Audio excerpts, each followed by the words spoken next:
Alice's Adventures in Wonderland, by Lewis Carroll. Chapter 1. Down the Rabbit Hole. Alice was beginning to get very tired of sitting by her sister on the bank, and of having nothing to do. Once or twice she had peeped into the book her sister was reading, but it had no pictures or conversations in it, and what is the use of a book, thought Alice, without pictures or conversations? So she was considering in her own mind, as well as she could, for the hot day made her feel very sleepy and stupid, whether the pleasure of making a daisy chain would be worth the trouble of getting up and picking the daisies, when suddenly a white rabbit with pink eyes ran close by her. There was nothing so very remarkable in that, nor did Alice think it so very much out of the way to hear the rabbit say to itself, "Oh dear! Oh dear! I shall be late." When she thought it over afterwards, it occurred to her that she ought to have wondered at this, but at the time it all seemed quite natural. But when the rabbit actually took a watch out of its waistcoat pocket, and looked at it, and then hurried on, Alice started to her feet, for it flashed across her mind that she had never before seen a rabbit with either a waistcoat pocket, or a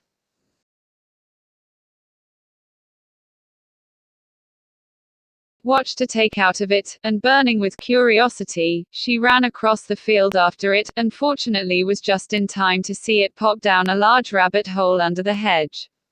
In another moment down went Alice after it, never once considering how in the world she was to get out again. The rabbit hole went straight on like a tunnel for some way, and then dipped suddenly down, so suddenly that Alice had not a moment to think about stopping herself before she found herself falling down a very deep well. Either the well was very deep, or she fell very slowly, for she had plenty of time as she went down to look about her and to wonder what was going to happen next. First, she tried to look down and make out what she was coming to, but it was too dark to see anything. Then she looked at the sides of the well, and noticed that they were filled with cupboards and bookshelves. Here and there she saw maps and pictures hung upon pegs. She took down a jar from one of the shelves as she passed. It was labeled orange marmalade, but to her great disappointment it was empty. She did not like to drop the jar for fear of killing somebody underneath, so managed to put it into one of the cupboards as she fell past it. Well, thought Alice to herself, after such a fall as this,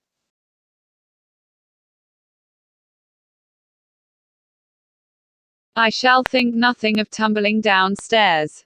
How brave they'll all think me at home.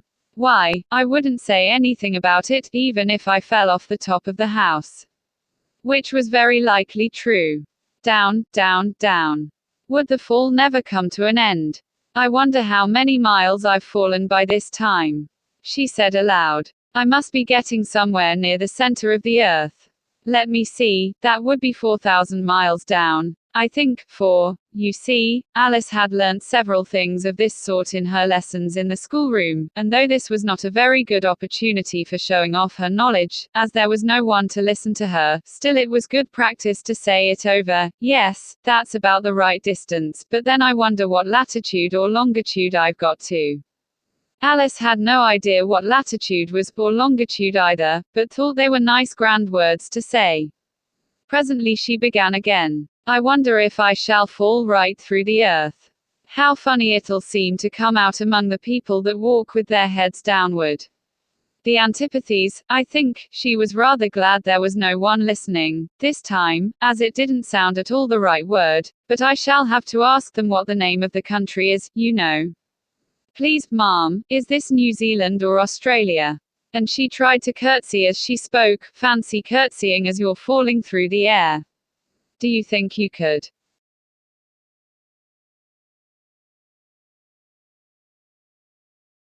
manage it? And what an ignorant little girl she'll think me for asking. No, it'll never do to ask. Perhaps I shall see it written up somewhere. Down, down, down. There was nothing else to do, so Alice soon began talking again. Dean'll miss me very much tonight, I should think. Dinah was the cat. I hope they'll remember her saucer of milk at tea time. Dinah, my dear, I wish you were down here with me. There are no mice in the air, I'm afraid, but you might catch a bat, and that's very like a mouse, you know. But do cats eat bats, I wonder? And here Alice began to get rather sleepy, and went on saying to herself, in a dreamy sort of way, do cats eat bats? Do cats eat bats? And sometimes, do bats eat cats? For, you see, as she couldn't answer either question, it didn't much matter which way she put it. She felt that she was dozing off, and had just begun to dream that she was walking hand in hand with Dinah, and saying to her very earnestly, "Now, Dinah, tell me the truth, did you ever eat a bat?" When suddenly, thump, thump, down she came upon a heap of sticks and dry leaves, and the fall was over. Alice was not a bit hurt, and she jumped up onto her feet in a moment. She looked up, but it was all dark overhead. Before her was another long passage, and the white rabbit was still in sight, hurrying down it. There was not a moment to be lost. Away went Alice like the wind, and was just in time to hear it say, as it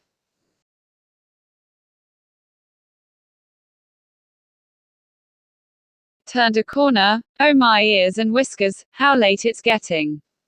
She was close behind it when she turned the corner, but the rabbit was no longer to be seen. She found herself in a long, low hall, which was lit up by a row of lamps hanging from the roof. There were doors all round the hall, but they were all locked, and when Alice had been all the way down one side and up the other, trying every door, she walked sadly down the middle, wondering how she was ever to get out again. Suddenly she came upon a little three-legged table, all made of solid glass. There was nothing on it except a tiny golden key, and Alice's first thought was that it might belong to one of the doors of the hall, but, alas! Either the locks were too large, or the key was too small, but at any rate it would not open any of them. However, on the second time round, she came upon a low curtain she had not noticed before, and behind it was a little door about 15 inches high. She tried the little golden key in the lock, and to her great delight it fitted. Alice opened the door and found that it led into a small passage, not much larger than a rat hole. She knelt down and looked along the passage into the loveliest garden you ever saw. How she longed to get out of that dark hall, and wander about among those beds of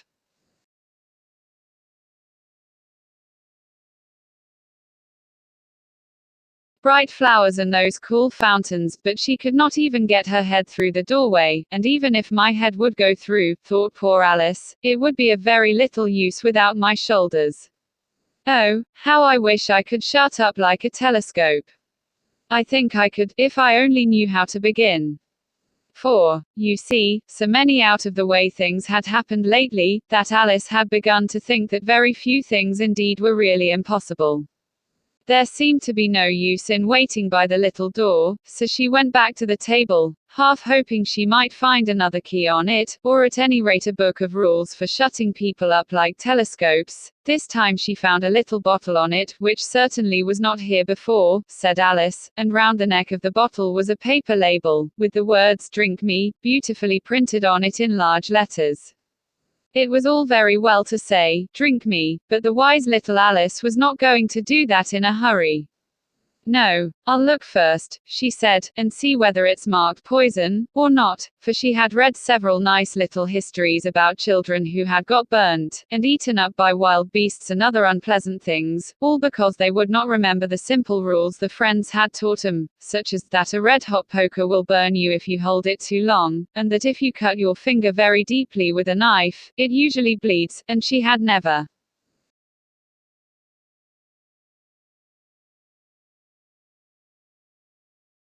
forgotten that, if you drink much from a bottle marked poison, it is almost certain to disagree with you, sooner or later.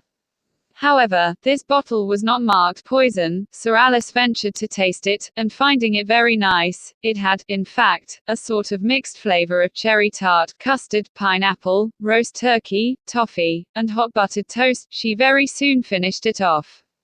"What a curious feeling," said Alice. "I must be shutting up like a telescope." And so it was indeed. She was now only 10 inches high, and her face brightened up at the thought that she was now the right size for going through the little door into that lovely garden. First, however, she waited for a few minutes to see if she was going to shrink any further. She felt a little nervous about this, for it might end, you know, said Alice to herself, in my going out altogether, like a candle. I wonder what I should be like then.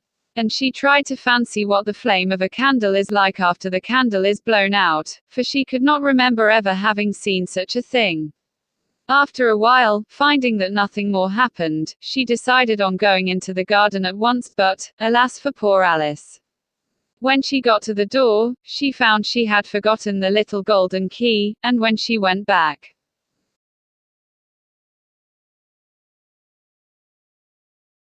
to the table for it, she found she could not possibly reach it. She could see it quite plainly through the glass, and she tried her best to climb up one of the legs of the table, but it was too slippery, and when she had tired herself out with trying, the poor little thing sat down and cried. "Come, there's no use in crying like that," said Alice to herself, rather sharply. "I advise you to leave off this minute." She generally gave herself very good advice, though she very seldom followed it, and sometimes she scolded herself so severely as to bring tears into her eyes, and once she remembered trying to box her own ears for having cheated herself in a game of croquet she was playing against herself, for this curious child was very fond of pretending to be two people. "But it's no use now," thought poor Alice, "to pretend to be two people. Why, there's hardly enough of me left to make one respectable person." Soon her eye fell on a little glass box that was lying under the table. She opened it, and found in it a very small cake, on which the words, "Eat me," were beautifully marked in currants. "Well, I'll eat it," said Alice, "and if it makes me grow larger, I can reach the key, and if it makes me grow smaller, I can creep under the door, so either way I'll get into the garden, and I don't care which happens."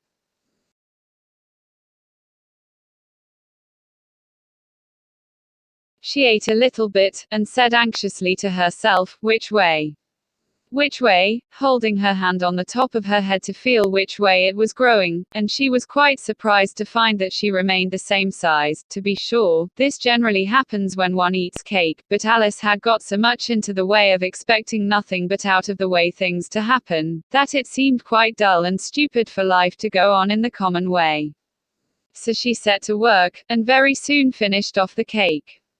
Chapter 2. The Pool of Tears. "Curiouser and curiouser," cried Alice. She was so much surprised, that for the moment she quite forgot how to speak good English. "Now I'm opening out like the largest telescope that ever was.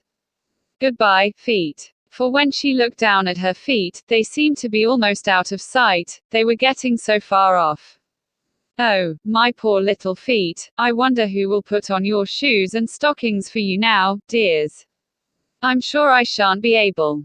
I shall be a great deal too far off to trouble myself about you. You must manage the best way you can. But I must be kind to them," thought Alice, "or perhaps they won't walk the way I want to go. Let me see, I'll give them a new pair of boots every Christmas."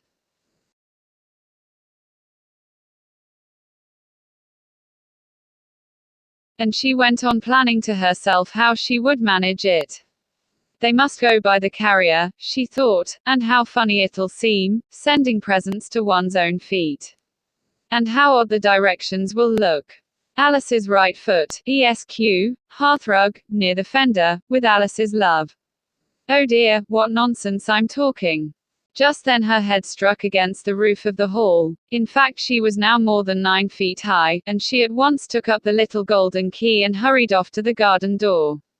Poor Alice! It was as much as she could do, lying down on one side, to look through into the garden with one eye, but to get through was more hopeless than ever. She sat down and began to cry again. "You ought to be ashamed of yourself," said Alice, "a great girl like you," she might well say this, "to go on crying in this way.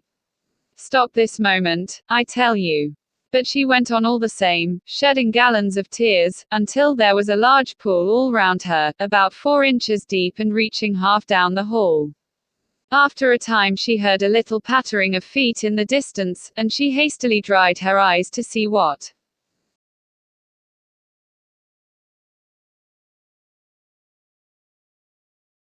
was coming. It was the White Rabbit returning, splendidly dressed, with a pair of white kid gloves in one hand and a large fan in the other. He came trotting along in a great hurry, muttering to himself as he came, "Oh, the Duchess, the Duchess. Oh, won't she be savage if I've kept her waiting. Alice felt so desperate that she was ready to ask help of anyone, so, when the rabbit came near her, she began, in a low, timid voice, "If you please, sir." The rabbit started violently, dropped the white kid gloves and the fan, and scurried away into the darkness as hard as he could go. Alice took up the fan and gloves, and, as the hall was very hot, she kept fanning herself all the time she went on talking. "Dear, dear. How queer everything is today. And yesterday things went on just as usual. I wonder if I've been changed in the night. Let me think, was I the same when I got up this morning? I almost think I can remember feeling a little different. But if I'm not the same, the next question is, who in the world am I? Ah, that's the great puzzle." And she began thinking over all the children she knew that were of the same age as herself, to see if she could have been changed for any of them. "I'm sure I'm not Ada," she said, "for her hair goes in such long ringlets, and mine doesn't go in ringlets at all, and I'm sure I can't be Mabel, for I know all sorts of things, and she, oh, she knows such a very little.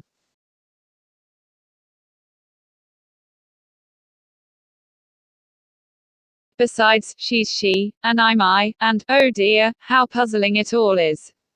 I'll try if I know all the things I used to know. Let me see, 4 times 5 is 12, and 4 times 6 is 13, and 4 times 7 is, oh dear. I shall never get to 20 at that rate. However, the multiplication table doesn't signify. Let's try geography.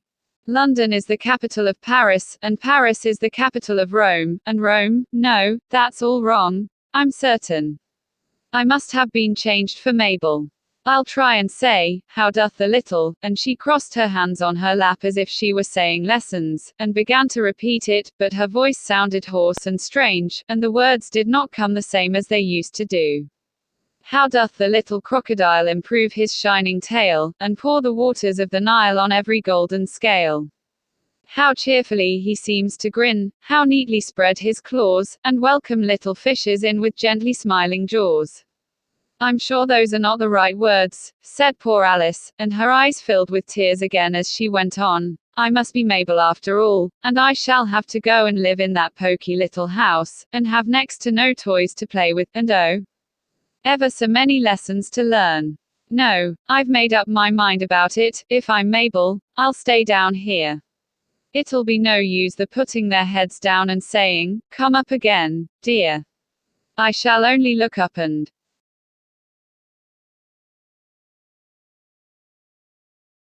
say, 'Who am I then? Tell me that first, and then, if I like being that person, I'll come up. If not, I'll stay down here till I'm somebody else, but, oh dear," cried Alice with a sudden burst of tears, "I do wish they would put their heads down. I am so very tired of being all alone here." As she said this she looked down at her hands, and was surprised to see that she had put on one of the rabbit's little white kid gloves while she was talking. "How can I have done that?" she thought. "I must be growing small again." She got up and went to the table to measure herself by it, and found that, as nearly as she could guess, she was now about 2 feet high, and was going on shrinking rapidly. She soon found out that the cause of this was the fan she was holding, and she dropped it hastily, just in time to avoid shrinking away altogether. "That was a narrow escape," said Alice, a good deal frightened at the sudden change, but very glad to find herself still in existence. "And now for the garden." And she ran with all speed back to the little door, but, alas! The little door was shut again, and the little golden key was lying on the glass table as before, and things are worse than ever, thought the poor child, for I never was so small as this before, never. And I declare it's too bad, that it is. As she said these words her foot slipped, and in another moment, splash! She was up to her chin in salt.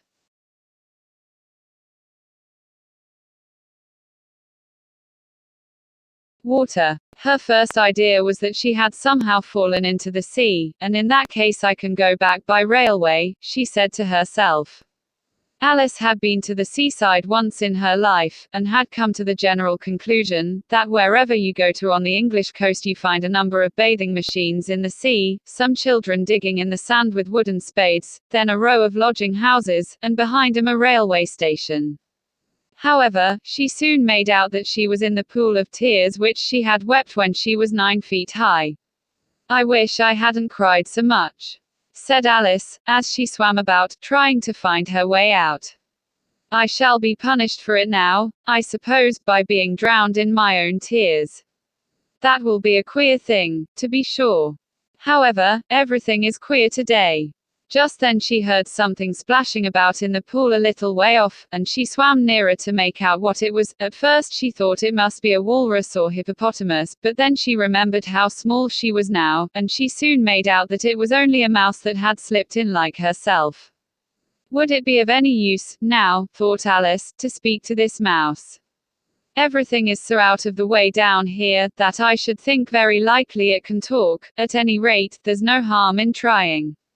So she began, "Oh, mouse.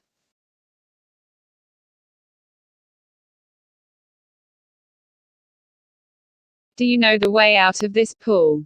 I am very tired of swimming about here, oh mouse."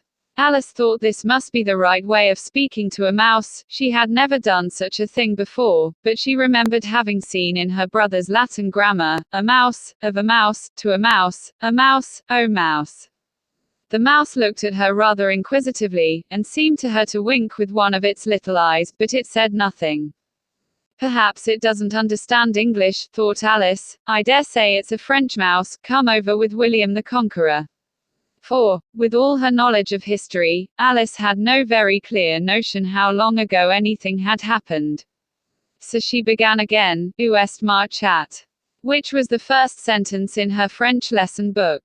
The mouse gave a sudden leap out of the water, and seemed to quiver all over with fright. "Oh, I beg your pardon," cried Alice hastily, afraid that she had hurt the poor animal's feelings. "I quite forgot you didn't like cats." "Not like cats?" cried the mouse, in a shrill, passionate voice. "Would you like cats if you were me?" "Well, perhaps not," said Alice in a soothing tone. "Don't be angry about it. And yet I wish I could show you our cat Dinah. I think you'd take a fancy to cats if you could only see her. She is such a dear quiet thing," Alice went on, half to herself, as she swam lazily about in the pool.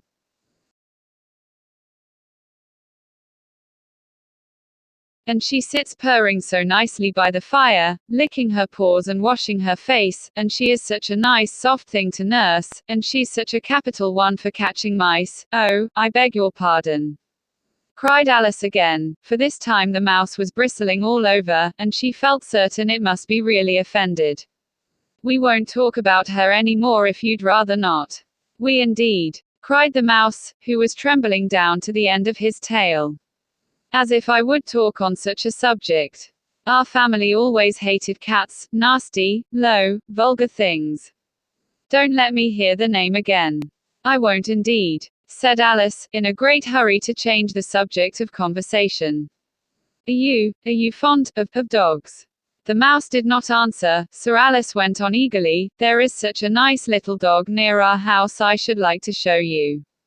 A little bright-eyed terrier, you know, with such long curly brown hair.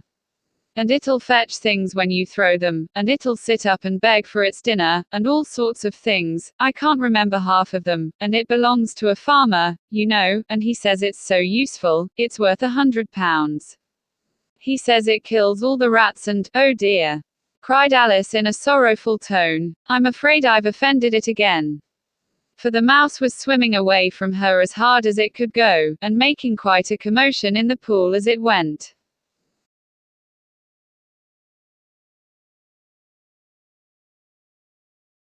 So she called softly after it, "Mouse dear, do come back again, and we won't talk about cats or dogs either, if you don't like them." When the mouse heard this, it turned round and swam slowly back to her. Its face was quite pale, with passion, Alice thought, and it said in a low trembling voice, "Let us get to the shore, and then I'll tell you my history, and you'll understand why it is I hate cats and dogs." It was high time to go, for the pool was getting quite crowded with the birds and animals that had fallen into it. There were a duck and a dodo, a lory and an eaglet, and several other curious creatures.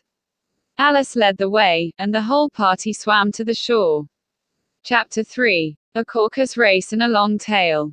They were indeed a queer-looking party that assembled on the bank, the birds with draggled feathers, the animals with their fur clinging close to them, and all dripping wet, cross, and uncomfortable.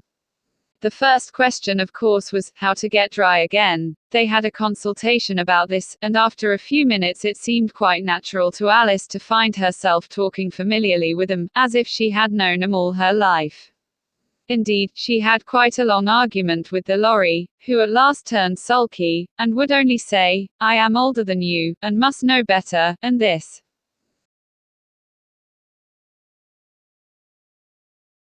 Alice would not allow without knowing how old it was, and, as the lorry positively refused to tell its age, there was no more to be said.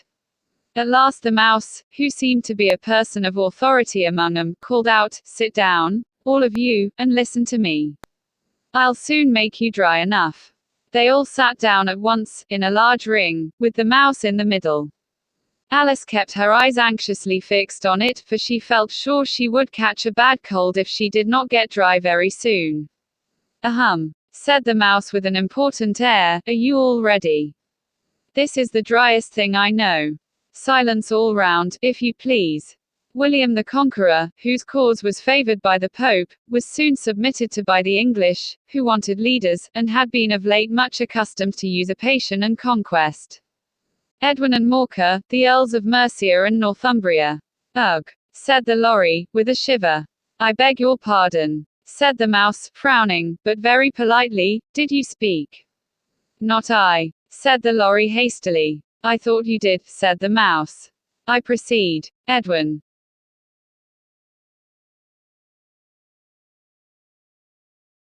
and Morcar, the Earls of Mercia and Northumbria, declared for him, and even Stigand, the patriotic Archbishop of Canterbury, found it advisable. "Found what?" said the duck. "Found it," the mouse replied rather crossly. "Of course you know what it means." "I know what it means well enough. When I find a thing," said the duck, "it's generally a frog or a worm. The question is, what did the Archbishop find?" The mouse did not notice this question, but hurriedly went on, "Found it advisable to go with Edgar Atheling to meet William and offer him the crown. William's conduct at first was moderate. But the insolence of his Normans, how are you getting on now, my dear?" it continued, turning to Alice as it spoke. "As wet as ever," said Alice in a melancholy tone. "It doesn't seem to dry me at all." "In that case," said the dodo solemnly, rising to its feet, "I move that the meeting adjourn, for the immediate adoption of more energetic remedies." "Speak English," said the eaglet. "I don't know the meaning of half those long words, and, what's more, I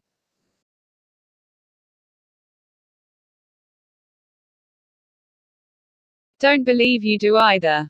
And the eaglet bent down its head to hide a smile. Some of the other birds tittered audibly. "What I was going to say," said the dodo in an offended tone, "was that the best thing to get us dry would be a caucus race." "What is a caucus race?"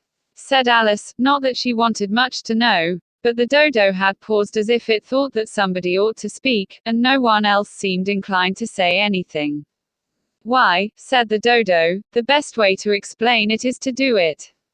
And, as you might like to try the thing yourself, some winter day, I will tell you how the dodo managed it. First it marked out a race course, in a sort of circle, the exact shape doesn't matter, it said, and then all the party were placed along the course, here and there. There was no 1, 2, 3, and away, but they began running when they liked, and left off when they liked, so that it was not easy to know when the race was over. However, when they had been running half an hour or so, and were quite dry again, the dodo suddenly called out, 'The race is over.' And they all crowded round it, panting, and asking, 'But who has won?'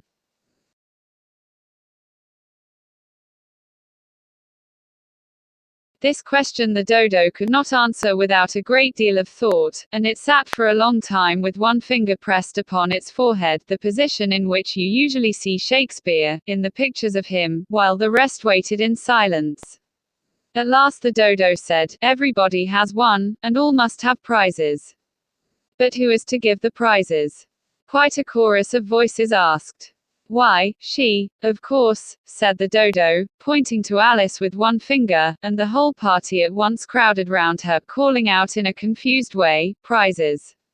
Prizes!" Alice had no idea what to do, and in despair she put her hand in her pocket, and pulled out a box of comfits. Luckily the salt water had not got into it, and handed them round as prizes. There was exactly one apiece, all round. "But she must have a prize herself, you know," said the mouse. "Of course," the dodo replied very gravely. "What else have you got in your pocket?" he went on, turning to Alice. "Only a thimble," said Alice sadly.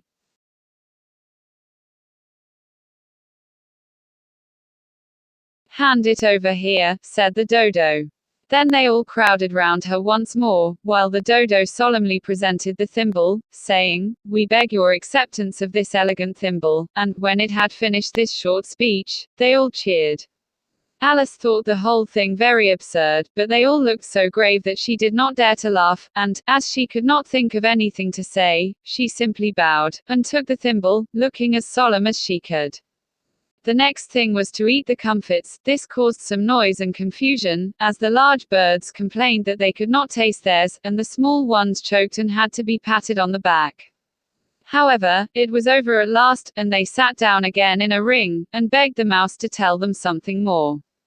"You promised to tell me your history, you know," said Alice, "and why it is you hate C and D," she added in a whisper, half afraid that it would be offended again. "Mine is a long and a sad tale," said the mouse, turning to Alice, and sighing. "It is a long tale, certainly," said Alice, looking down with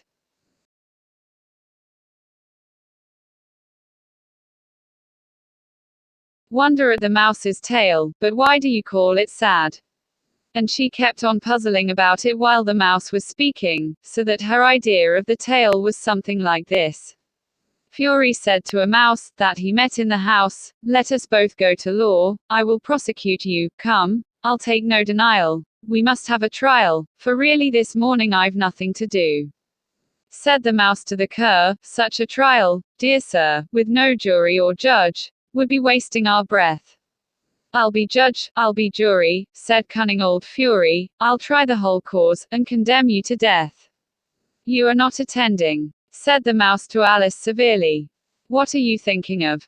"I beg your pardon," said Alice very humbly, "you had got to the fifth bend, I think." "I had not," cried the mouse, sharply and very angrily. "And not," said Alice, always ready to make herself useful, and looking anxiously about her. "Oh, do let me help to undo it." "I shall do nothing of the sort," said the mouse, getting up and walking away. "You insult me by talking such nonsense."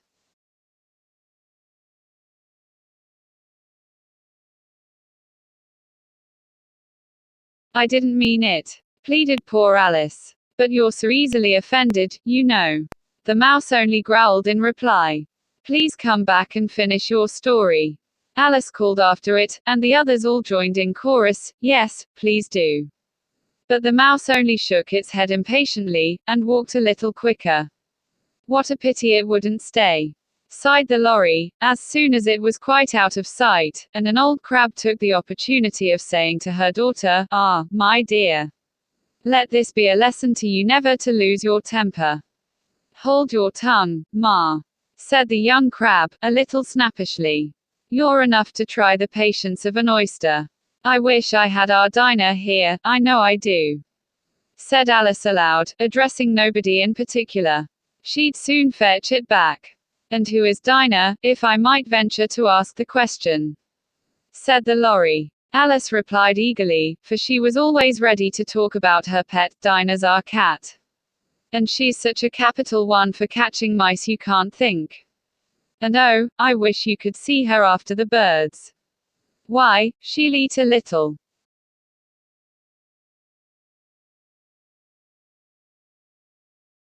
bird as soon as look at it."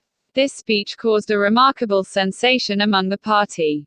Some of the birds hurried off at once. One old magpie began wrapping itself up very carefully, remarking, "I really must be getting home. The night air doesn't suit my throat." And a canary called out in a trembling voice to its children, "Come away, my dears. It's high time you were all in bed. On various pretexts they all moved off, and Alice was soon left alone. I wish I hadn't mentioned Dinah, she said to herself in a melancholy tone. Nobody seems to like her down here, and I'm sure she's the best cat in the world. Oh, my dear Dinah. I wonder if I shall ever see you any more. And here poor Alice began to cry again, for she felt very lonely and low-spirited. In a little while, however, she again heard a little pattering of footsteps in the distance, and she looked up eagerly, half hoping that the mouse had changed his mind, and was coming back to finish his story. Chapter 4. The rabbit sends in a little bill. It was the white rabbit, trotting slowly back again, and looking anxiously about as it went, as if it had lost something, and she heard it muttering to itself, "The Duchess. The Duchess. Oh my dear paws. Oh my fur and whiskers. She'll get me executed, as sure as ferrets."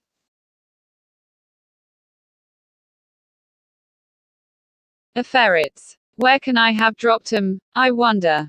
Alice guessed in a moment that it was looking for the fan and the pair of white kid gloves, and she very good-naturedly began hunting about for them. But they were nowhere to be seen. Everything seemed to have changed since her swim in the pool, and the great hall, with the glass table and the little door, had vanished completely. Very soon the rabbit noticed Alice, as she went hunting about, and called out to her in an angry tone, "Why, Mary Ann, what are you doing out here?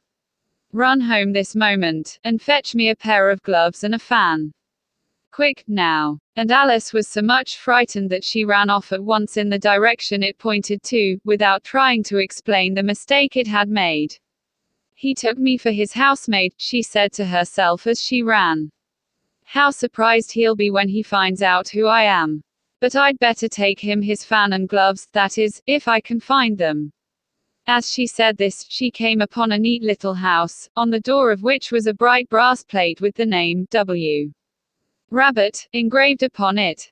She went in without knocking, and hurried upstairs, in great fear lest she should meet the real Mary Ann, and be turned out of the house before she had found the fan and gloves. "How queer it seems," Alice said to herself, "to be going.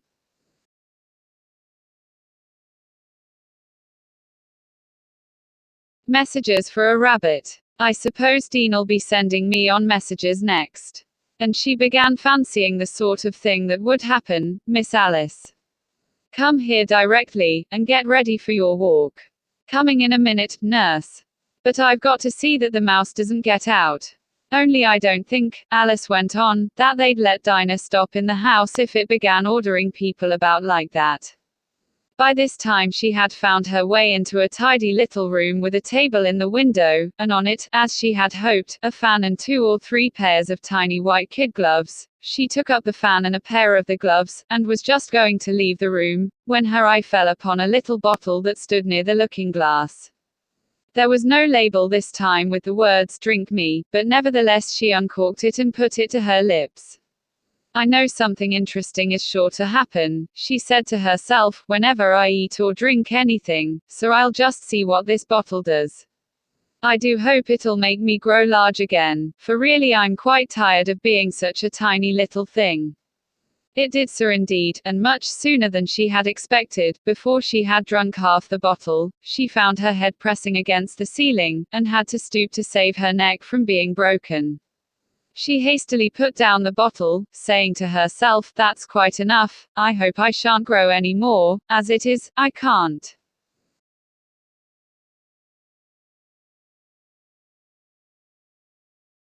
Get out at the door, I do wish I hadn't drunk quite so much." Alas! It was too late to wish that. She went on growing, and very soon had to kneel down on the floor. In another minute there was not even room for this, and she tried the effect of lying down with one elbow against the door, and the other arm curled round her head. Still she went on growing, and, as a last resource, she put one arm out of the window, and one foot up the chimney, and said to herself, "Now I can do no more, whatever happens. What will become of me?" Luckily for Alice, the little magic bottle had now had its full effect, and she grew no larger. Still it was very uncomfortable, and, as there seemed to be no sort of chance of her ever getting out of the room again, no wonder she felt unhappy. It was much pleasanter at home, thought poor Alice, when one wasn't always growing larger and smaller, and being ordered about by mice and rabbits.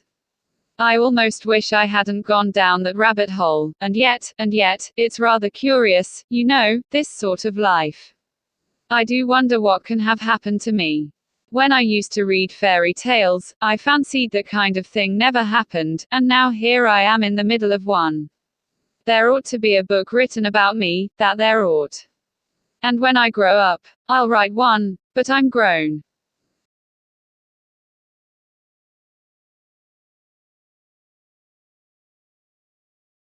Up now, she added in a sorrowful tone, at least there's no room to grow up any more here.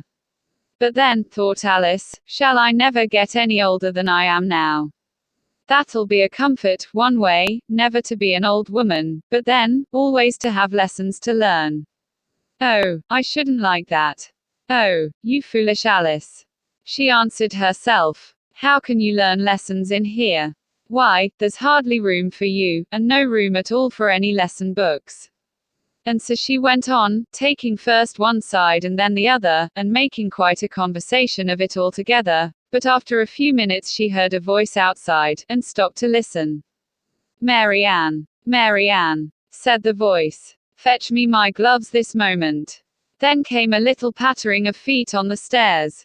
Alice knew it was the rabbit coming to look for her, and she trembled till she shook the house, quite forgetting that she was now about 1,000 times as large as the rabbit, and had no reason to be afraid of it. Presently the rabbit came up to the door, and tried to open it, but, as the door opened inwards, and Alice's elbow was pressed hard against it, that attempt proved a failure. Alice heard it say to itself, then I'll go round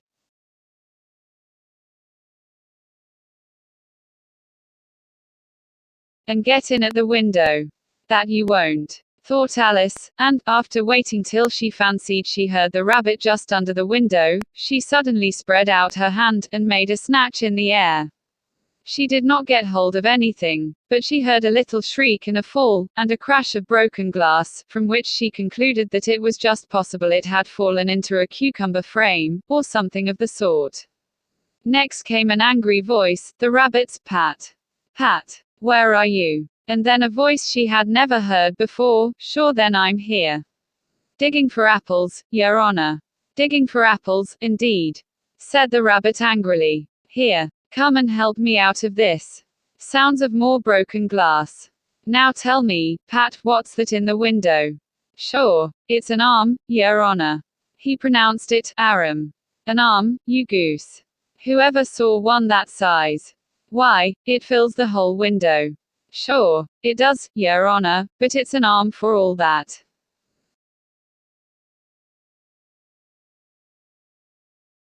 Well, it's got no business there, at any rate, go and take it away. There was a long silence after this, and Alice could only hear whispers now and then, such as, sure, I don't like it, your honor, at all, at all. Do as I tell you, you coward. And at last she spread out her hand again, and made another snatch in the air. This time there were two little shrieks, and more sounds of broken glass. What a number of cucumber frames there must be, thought Alice. I wonder what they'll do next. As for pulling me out of the window, I only wish they could. I'm sure I don't want to stay in here any longer. She waited for some time without hearing anything more. At last came a rumbling of little cartwheels, and the sound of a good many voices all talking together. She made out the words, where's the other ladder, why? I hadn't to bring but one, Bill's got the other, Bill. Fetch it here, lad, here, put 'em up at this corner, no, tie 'em together first, they don't reach half high enough yet, oh. They'll do well enough, don't be particular, here, Bill. Catch hold of this rope. Will the roof bear? Mind that loose slate. Oh, it's coming down. Heads below. A loud crash. Now, who did that? It was Bill, I fancy. Who's to go down the chimney? Nay, I shan't. You do it, that I won't. Then, Bill's to go down. Here, Bill. The master says you're to go down the chimney.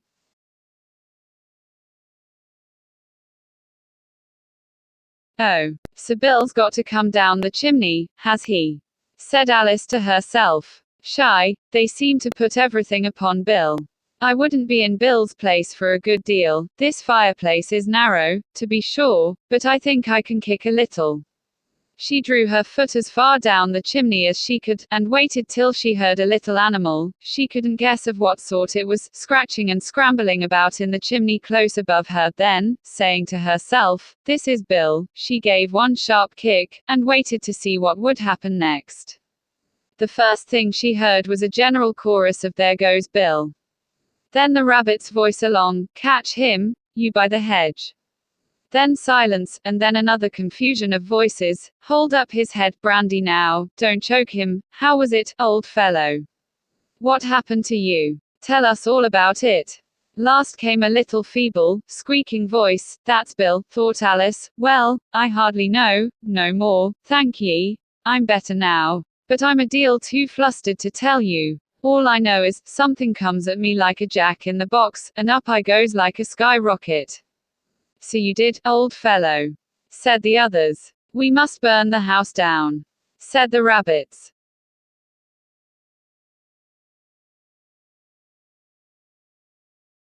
Voice, and Alice called out as loud as she could, "If you do, I'll set Dinah at you." There was a dead silence instantly, and Alice thought to herself, "I wonder what they will do next. If they had any sense, they'd take the roof off."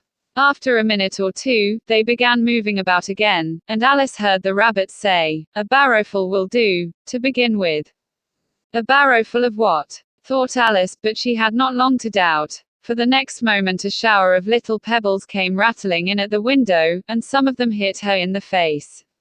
"I'll put a stop to this," she said to herself, and shouted out, "You'd better not do that again." Which produced another dead silence.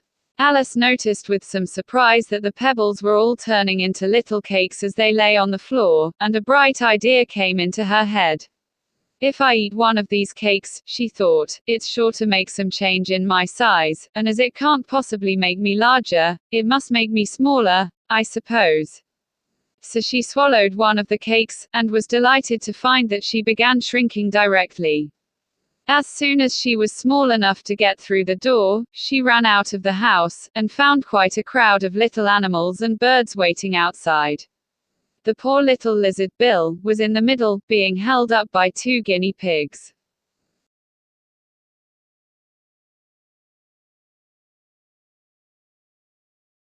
Who were giving it something out of a bottle.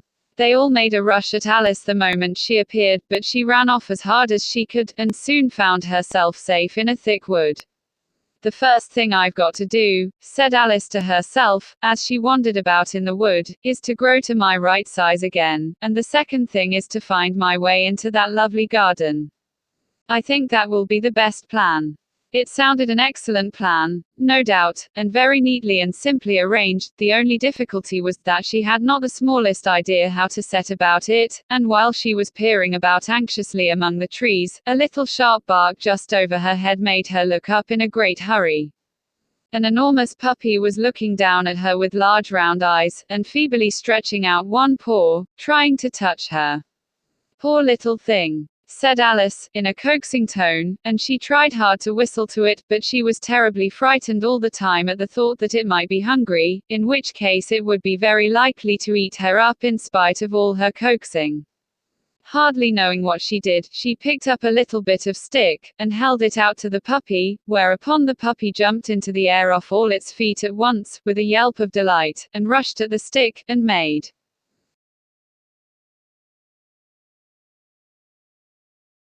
believe to worry it. Then Alice dodged behind a great thistle, to keep herself from being run over, and the moment she appeared on the other side, the puppy made another rush at the stick, and tumbled head over heels in its hurry to get hold of it. Then Alice, thinking it was very like having a game of play with a cart horse, and expecting every moment to be trampled under its feet, ran round the thistle again. Then the puppy began a series of short charges at the stick, running a very little way forwards each time and a long way back, and barking hoarsely all the while, till at last it sat down. A good way off, panting, with its tongue hanging out of its mouth, and its great eyes half shut. This seemed to Alice a good opportunity for making her escape, so she set off at once, and ran till she was quite tired and out of breath, until the puppy's bark sounded quite faint in the distance. "And yet what a dear little puppy it was," said Alice, as she leant against a buttercup to rest herself, and fanned herself with one of the leaves. "I should have liked teaching it tricks very much, if I'd only been the right size to do it. Oh dear, I'd nearly forgotten that I've got to grow up again. Let me see, how is it to be managed? I suppose I ought to eat or drink something or other, but the great question is what?" The great question certainly was what. Alice looked all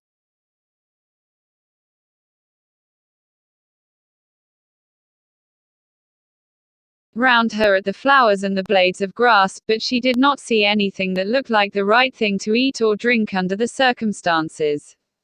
There was a large mushroom growing near her, about the same height as herself, and when she had looked under it, and on both sides of it, and behind it, it occurred to her that she might as well look and see what was on the top of it. She stretched herself up on tiptoe, and peeped over the edge of the mushroom, and her eyes immediately met those of a large blue caterpillar, that was sitting on the top with its arms folded, quietly smoking a long hookah, and taking not the smallest notice of her or of anything else. Chapter 5. Advice from a Caterpillar. The caterpillar and Alice looked at each other for some time in silence. At last the caterpillar took the hookah out of its mouth, and addressed her in a languid, sleepy voice. "Who are you?" said the caterpillar. This was not an encouraging opening for a conversation. Alice replied, rather shyly, I hardly know, sir, just at present. At least I know who I was when I got up this morning, but I think I must have been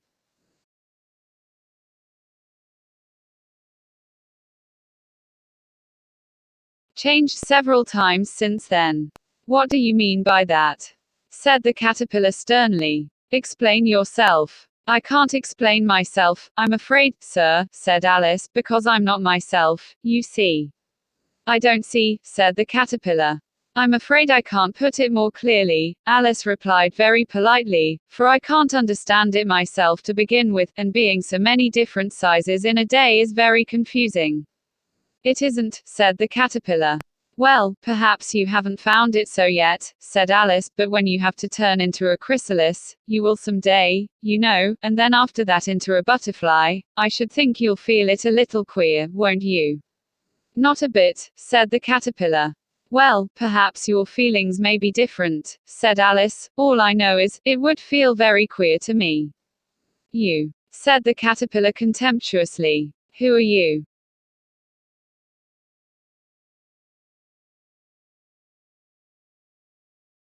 Which brought him back again to the beginning of the conversation.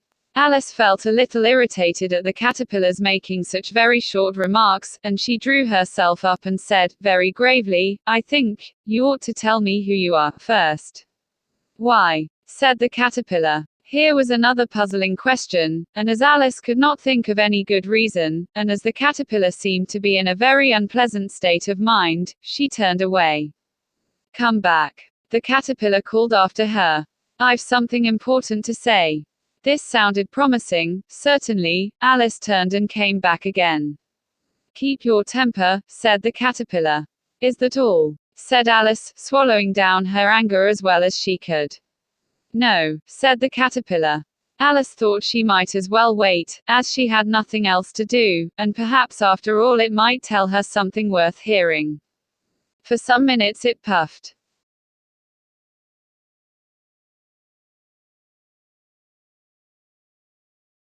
away without speaking, but at last it unfolded its arms, took the hookah out of its mouth again, and said, "So you think you're changed, do you?" "I'm afraid I am, sir," said Alice. "I can't remember things as I used, and I don't keep the same size for 10 minutes together." "Can't remember what things?" said the caterpillar. "Well, I've tried to say, how doth the little busy bee, but it all came different." Alice replied in a very melancholy voice. "Repeat, you are old, Father William," said the caterpillar. Alice folded her hands, and began. "You are old, Father William," the young man said, "and your hair has become very white, and yet you incessantly stand on your head. Do you think, at your age, it is right?" In my youth, Father William replied to his son, first feared it might injure the brain, but, now that I'm perfectly sure I have none, why, I do it again and again. You are old, said the youth, as I mentioned before.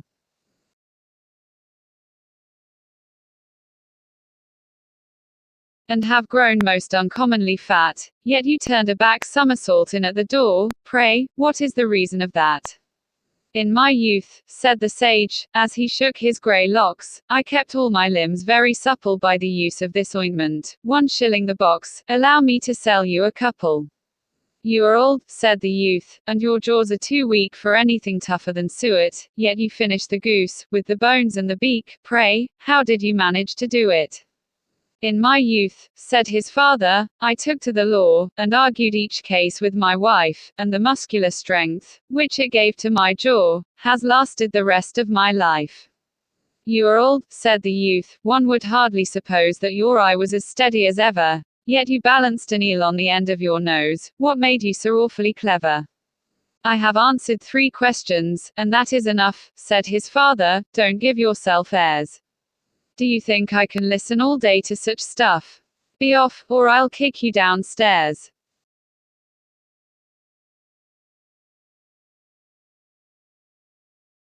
That is not said right, said the caterpillar.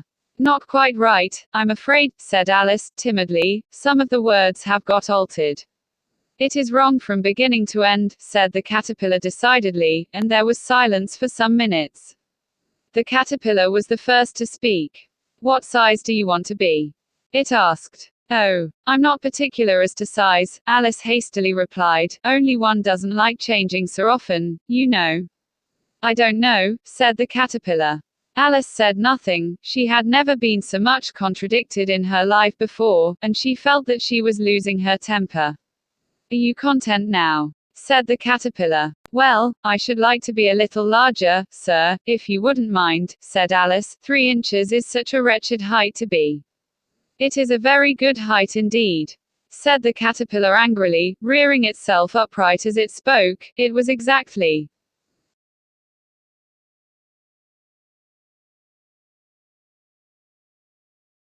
3 inches high. But I'm not used to it, pleaded poor Alice in a piteous tone.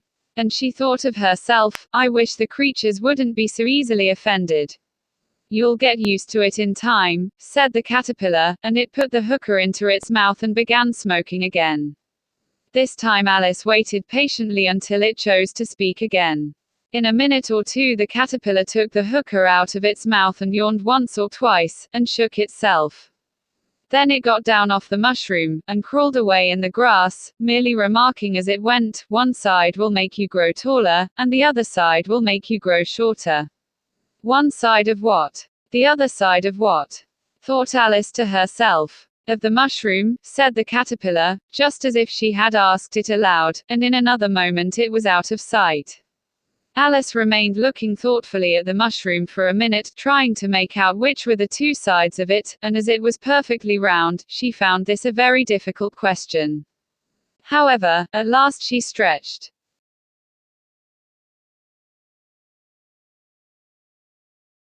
her arms round it as far as they would go, and broke off a bit of the edge with each hand.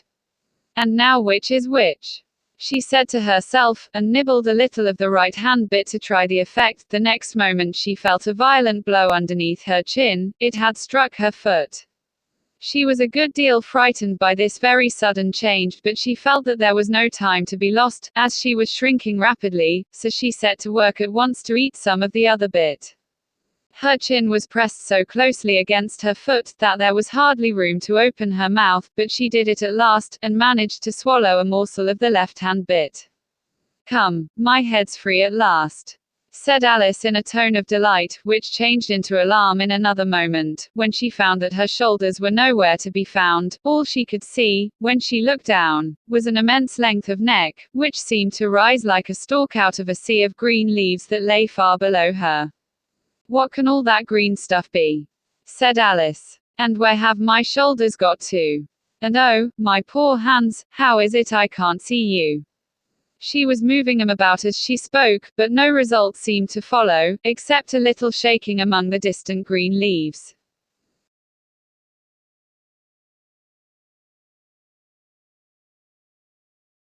As there seemed to be no chance of getting her hands up to her head, she tried to get her head down to them, and was delighted to find that her neck would bend about easily in any direction, like a serpent. She had just succeeded in curving it down into a graceful zigzag, and was going to dive in among the leaves, which she found to be nothing but the tops of the trees under which she had been wandering, when a sharp hiss made her draw back in a hurry. A large pigeon had flown into her face, and was beating her violently with its wings. "Serpent!" screamed the pigeon. "I'm not a serpent," said Alice indignantly. "Let me alone." "Serpent, I say again," repeated the pigeon, but in a more subdued tone, and added with a kind of sob, "I've tried every way, and nothing seems to suit 'em." "I haven't the least idea what you're talking about," said Alice. "I've tried the roots of trees, and I've tried banks, and I've tried hedges," the pigeon went on, without attending to her, "but those serpents, there's no pleasing them." Alice was more and more puzzled, but she thought,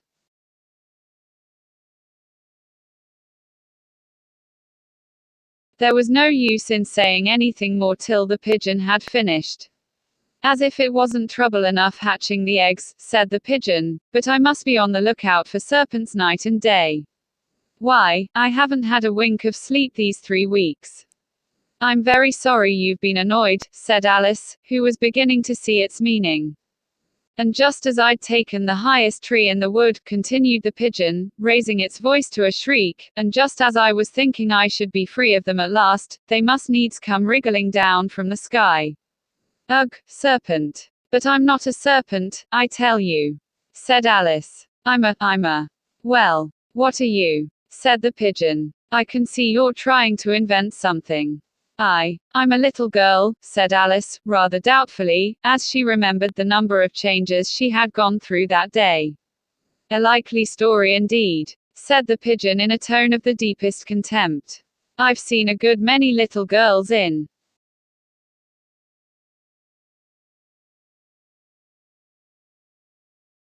my time, but never one with such a neck as that. No, no. You're a serpent, and there's no use denying it. I suppose you'll be telling me next that you never tasted an egg." "I have tasted eggs, certainly," said Alice, who was a very truthful child, "but little girls eat eggs quite as much as serpents do, you know." "I don't believe it," said the pigeon, "but if they do, why then they're a kind of serpent, that's all I can say." This was such a new idea to Alice, that she was quite silent for a minute or two, which gave the pigeon the opportunity of adding, "You're looking for eggs, I know that well enough, and what does it matter to me whether you're a little girl or a serpent?" "It matters a good deal to me," said Alice hastily, "but I'm not looking for eggs, as it happens, and if I was, I shouldn't want yours. I don't like them raw." "Well, be off then," said the pigeon in a sulky tone, as it settled down again into its nest. Alice crouched down among the trees as well as she could, for her neck kept getting entangled among the branches, and every now and then she had to stop and untwist it. After a while she remembered that she still held the pieces of mushroom in her hands, and she set to work very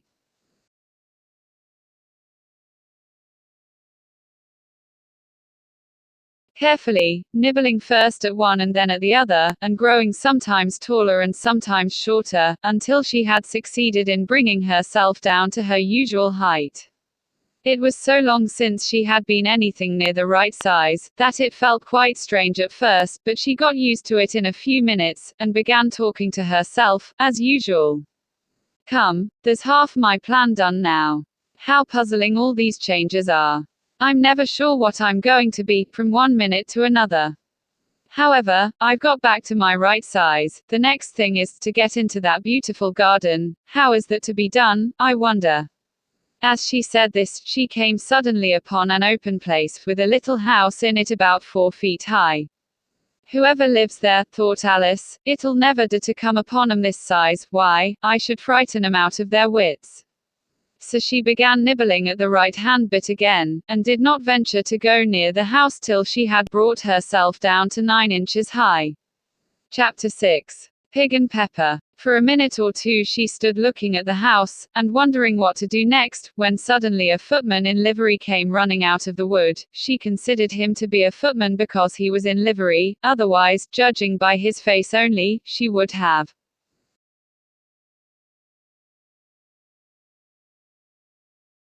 called him a fish, and rapped loudly at the door with his knuckles. It was opened by another footman in livery, with a round face, and large eyes like a frog, and both footmen, Alice noticed, had powdered hair that curled all over their heads. She felt very curious to know what it was all about, and crept a little way out of the wood to listen. The fish footman began by producing from under his arm a great letter, nearly as large as himself, and this he handed over to the other, saying, in a solemn tone, "For the Duchess. An invitation from the Queen to play croquet." The frog footman repeated, in the same solemn tone, only changing the order of the words a little, "From the Queen. An invitation for the Duchess to play croquet." Then they both bowed low, and the curls got entangled together. Alice laughed so much at this, that she had to run back into the wood for fear of their hearing her, and when she next peeped out the fish footman was gone, and the other was sitting on the ground near the door, staring stupidly up into the sky. Alice went timidly up to the door, and knocked. "There's no sort of use in knocking," said the footman.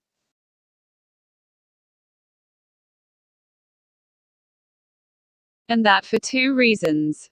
First, because I'm on the same side of the door as you are. Secondly, because they're making such a noise inside, no one could possibly hear you.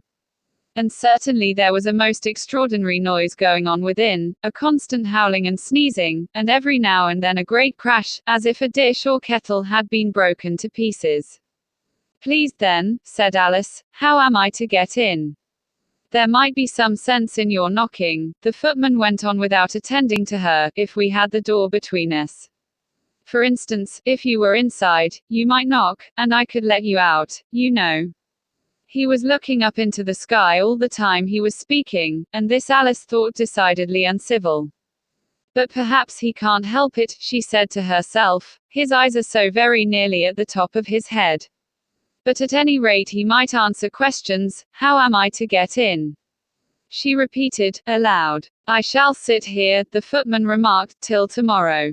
At this moment the door of the house opened, and a large plate came skimming out, straight at the footman's head. It just grazed his nose, and broke to pieces against one of the trees behind him.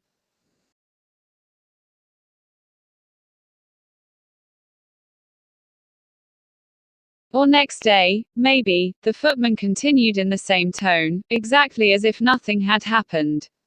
"How am I to get in?" asked Alice again, in a louder tone. "Are you to get in at all?" said the footman. "That's the first question, you know." It was, no doubt, only Alice did not like to be told so.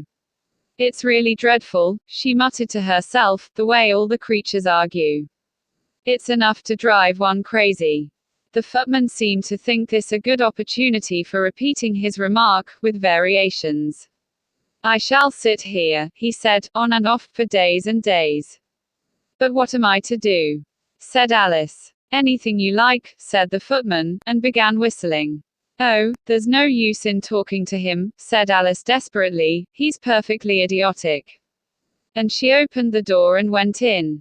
The door led right into a large kitchen, which was full of smoke from one end to the other. The Duchess was sitting on a 3-legged stool in the middle, nursing a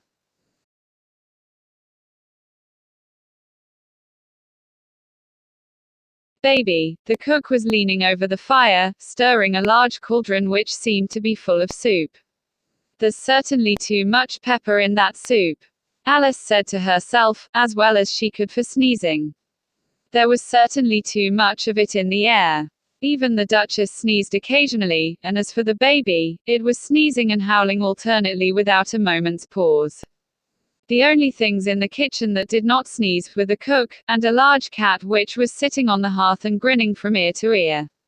"Please would you tell me," said Alice, a little timidly, for she was not quite sure whether it was good manners for her to speak first, "why your cat grins like that?" "It's a Cheshire cat," said the Duchess, "and that's why." "Pig," She said the last word with such sudden violence that Alice quite jumped, but she saw in another moment that it was addressed to the baby, and not to her, so she took courage, and went on again. I didn't know that Cheshire cats always grinned. In fact, I didn't know that cats could grin. They all can, said the Duchess, and most of 'em do.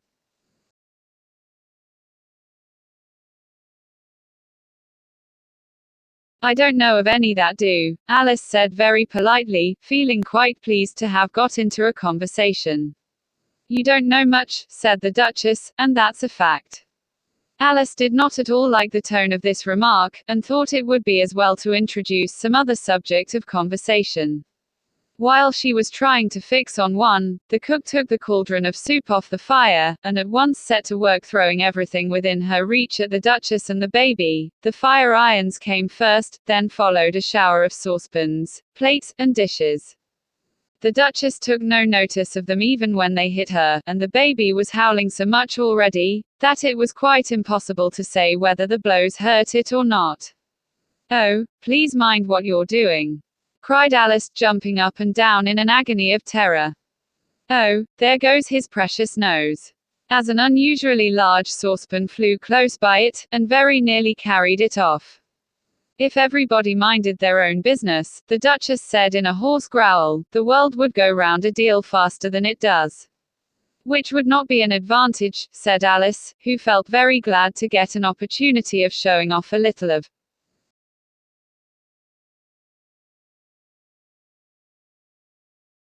her knowledge. Just think of what work it would make with the day and night. You see, the Earth takes 24 hours to turn round on its axis. Talking of axes, said the Duchess, chop off her head. Alice glanced rather anxiously at the cook, to see if she meant to take the hint, but the cook was busily stirring the soup, and seemed not to be listening, so she went on again, 24 hours, I think, or is it 12? Oh, don't bother me, said the Duchess, I never could abide figures. And with that she began nursing her child again, singing a sort of lullaby to it as she did so, and giving it a violent shake at the end of every line. Speak roughly to your little boy, and beat him when he sneezes, he only does it to annoy, because he knows it teases. Chorus. In which the cook and the baby joined.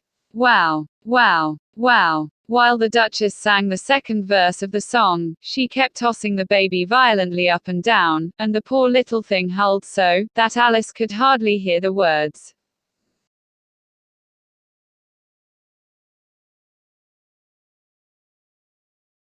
I speak severely to my boy. I beat him when he sneezes, for he can thoroughly enjoy the pepper when he pleases.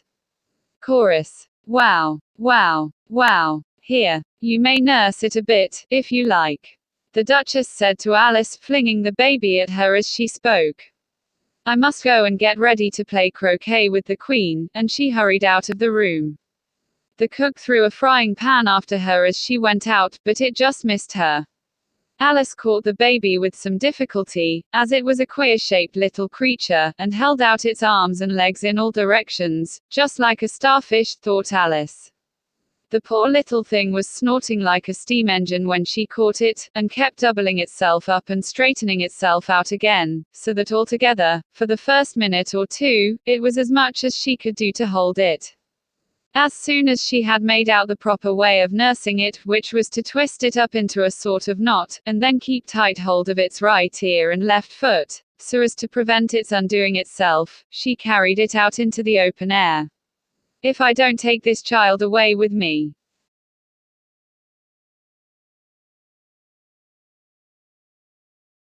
thought Alice, they're sure to kill it in a day or two, wouldn't it be murder to leave it behind? She said the last words out loud, and the little thing grunted in reply. It had left off sneezing by this time. Don't grunt, said Alice, that's not at all a proper way of expressing yourself. The baby grunted again, and Alice looked very anxiously into its face to see what was the matter with it. There could be no doubt that it had a very turn-up nose, much more like a snout than a real nose, also its eyes were getting extremely small for a baby. Altogether Alice did not like the look of the thing at all.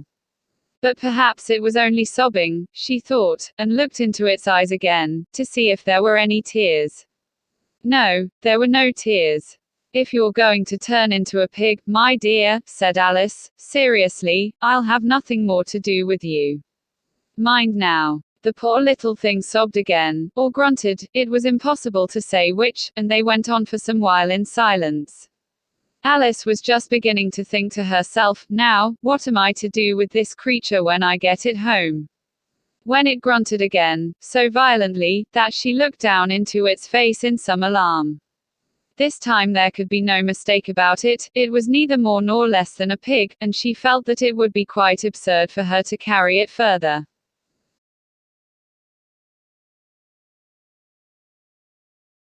So she set the little creature down, and felt quite relieved to see it trot away quietly into the wood. If it had grown up, she said to herself, it would have made a dreadfully ugly child, but it makes rather a handsome pig, I think. And she began thinking over other children she knew, who might do very well as pigs, and was just saying to herself, if one only knew the right way to change them, when she was a little startled by seeing the Cheshire Cat sitting on a bough of a tree a few yards off. The cat only grinned when it saw Alice. It looked good-natured, she thought, still it had very long claws and a great many teeth, so she felt that it ought to be treated with respect. Cheshire Puss, she began, rather timidly, as she did not at all know whether it would like the name. However, it only grinned a little wider. Come, it's pleased so far, thought Alice, and she went on. Would you tell me, please, which way I ought to go from here? That depends a good deal on where you want to get to, said the cat. I don't much care where, said Alice. Then it doesn't matter which way you go, said the cat.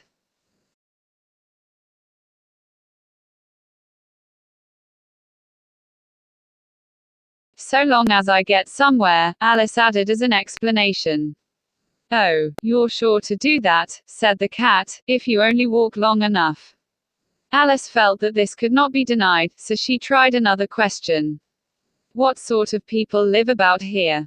In that direction, the cat said, waving its right paw round, lives a hatter, and in that direction, waving the other paw, lives a March hare.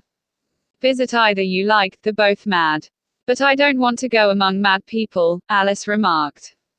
Oh, you can't help that, said the cat, we're all mad here. I'm mad. You're mad. How do you know I'm mad? Said Alice. You must be, said the cat, or you wouldn't have come here. Alice didn't think that proved it at all. However, she went on, and how do you know that you're mad? To begin with, said the cat, a dog's not mad. You.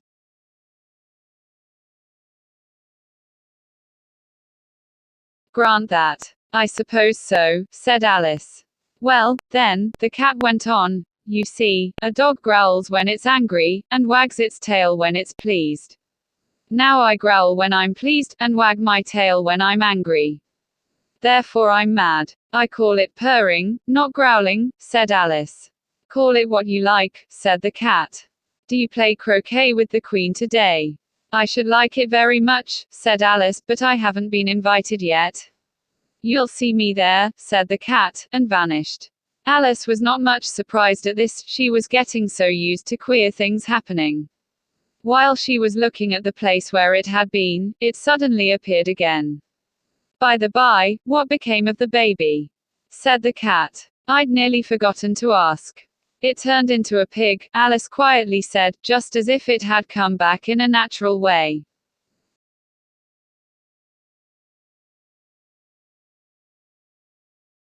I thought it would, said the cat, and vanished again.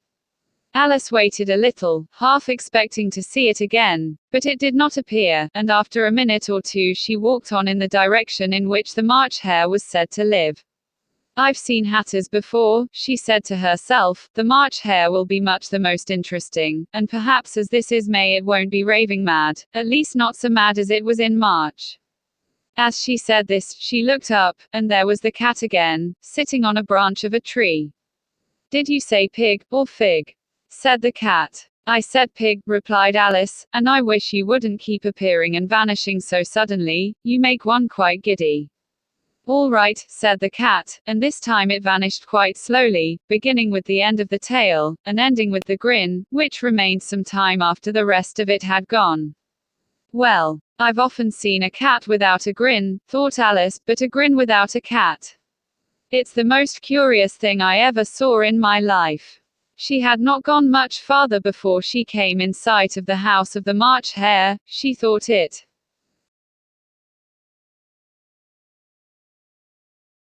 must be the right house, because the chimneys were shaped like ears and the roof was thatched with fur. It was so large a house, that she did not like to go near it till she had nibbled some more of the left-hand bit of mushroom, and raised herself to about 2 feet high. Even then she walked up towards it rather timidly, saying to herself, suppose it should be raving mad after all. I almost wish I'd gone to see the Hatter instead. Chapter 7. A Mad Tea Party. There was a table set out under a tree in front of the house, and the March Hare and the Hatter were having tea at it. A dormouse was sitting between them, fast asleep, and the other two were using it as a cushion, resting their elbows on it, and talking over its head. Very uncomfortable for the dormouse, thought Alice, only, as it's asleep, I suppose it doesn't mind. The table was a large one, but the three were all crowded together at one corner of it. No room. No room. They cried out when they saw Alice coming. There's plenty of room, said Alice indignantly, and she sat down in a large armchair at one end of the table. Have some wine, the March Hare said in an encouraging tone.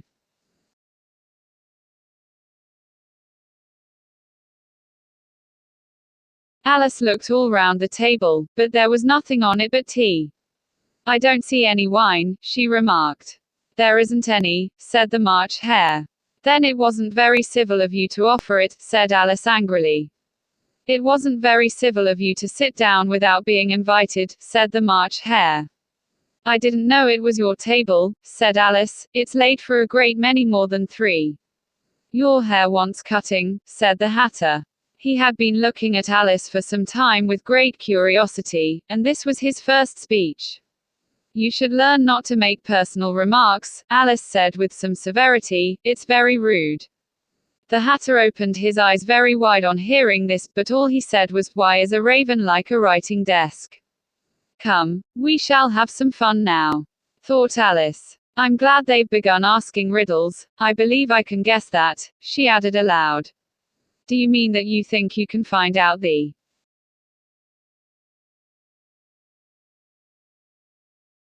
answer to it? Said the March Hare. Exactly so, said Alice. Then you should say what you mean, the March Hare went on. I do, Alice hastily replied. At least I mean what I say. That's the same thing, you know. Not the same thing a bit, said the Hatter. You might just as well say that I see what I eat is the same thing as I eat what I see. You might just as well say, added the March Hare, that I like what I get is the same thing as I get what I like. You might just as well say, added the Dormouse, who seemed to be talking in his sleep, that I breathe when I sleep is the same thing as I sleep when I breathe. It is the same thing with you, said the Hatter, and here the conversation dropped, and the party sat silent for a minute, while Alice thought over all she could remember about ravens and writing desks, which wasn't much. The Hatter was the first to break the silence. What day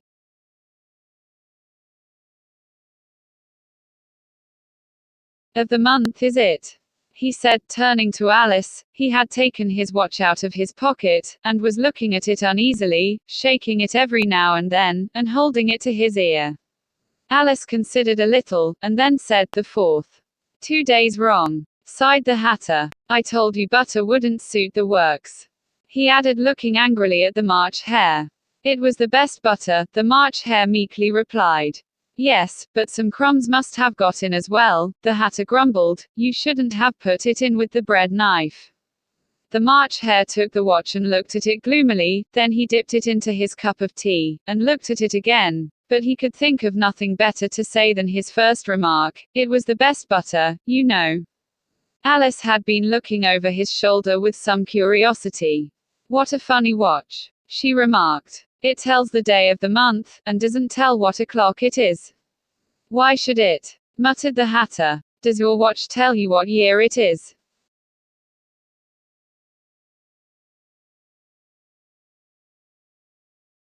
Of course not, Alice replied very readily, but that's because it stays the same year for such a long time together. Which is just the case with mine, said the Hatter. Alice felt dreadfully puzzled. The Hatter's remark seemed to have no sort of meaning in it, and yet it was certainly English. I don't quite understand you, she said, as politely as she could. The dormouse is asleep again, said the Hatter, and he poured a little hot tea upon its nose. The dormouse shook its head impatiently, and said, without opening its eyes, of course, just what I was going to remark myself. Have you guessed the riddle yet? The Hatter said, turning to Alice again. No, I give it up, Alice replied. What's the answer? I haven't the slightest idea, said the Hatter. Nor I, said the March Hare. Alice sighed wearily. I think you might do something better with the time, she said, than waste it in asking.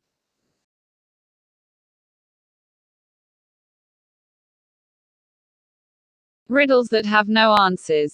If you knew time as well as I do, said the Hatter, you wouldn't talk about wasting it. It's him. I don't know what you mean, said Alice. Of course you don't, the Hatter said, tossing his head contemptuously. I dare say you never even spoke to time. Perhaps not, Alice cautiously replied, but I know I have to beat time when I learn music. Ah, that accounts for it, said the Hatter. He won't stand beating. Now, if you only kept on good terms with him, he'd do almost anything you like with the clock. For instance, suppose it were 9 o'clock in the morning, just time to begin lessons, you'd only have to whisper a hint to time, and round goes the clock in a twinkling. 1:30, time for dinner. I only wish it was, the March Hare said to itself in a whisper. That would be grand, certainly, said Alice thoughtfully, but then, I shouldn't be hungry for it, you know. Not at first, perhaps, said the Hatter, but you could.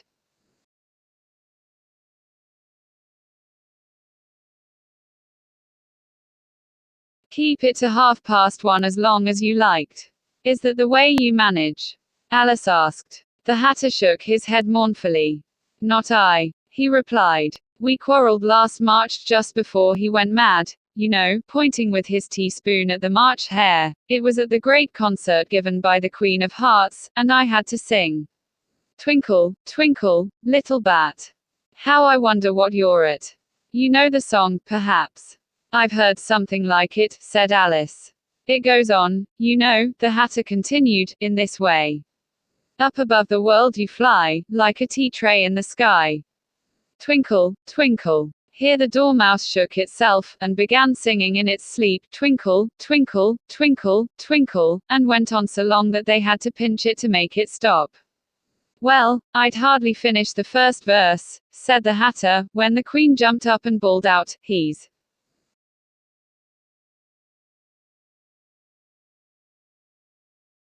murdering the time. Off with his head. How dreadfully savage, exclaimed Alice. And ever since that, the Hatter went on in a mournful tone, he won't do a thing I ask. It's always 6 o'clock now. A bright idea came into Alice's head. Is that the reason so many tea things are put out here? She asked. Yes, that's it, said the Hatter with a sigh, it's always tea time, and we've no time to wash the things between whiles. Then you keep moving round, I suppose, said Alice. Exactly so, said the Hatter, as the things get used up. But what happens when you come to the beginning again? Alice ventured to ask. Suppose we change the subject, the March Hare interrupted, yawning. I'm getting tired of this. I vote the young lady tells us a story. I'm afraid I don't know one, said Alice, rather alarmed at the proposal.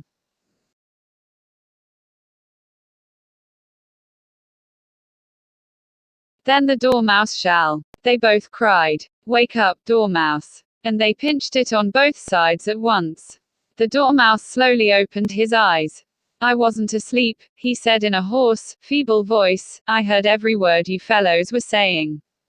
Tell us a story, said the March Hare. Yes, please do, pleaded Alice. And be quick about it, added the Hatter, or you'll be asleep again before it's done. Once upon a time there were 3 little sisters, the Dormouse began in a great hurry, and the names were Elsie, Lacey, and Tilly, and they lived at the bottom of a well. What did they live on? Said Alice, who always took a great interest in questions of eating and drinking. They lived on treacle, said the Dormouse, after thinking a minute or two. They couldn't have done that, you know, Alice gently remarked, they'd have been ill. So they were, said the Dormouse, very ill.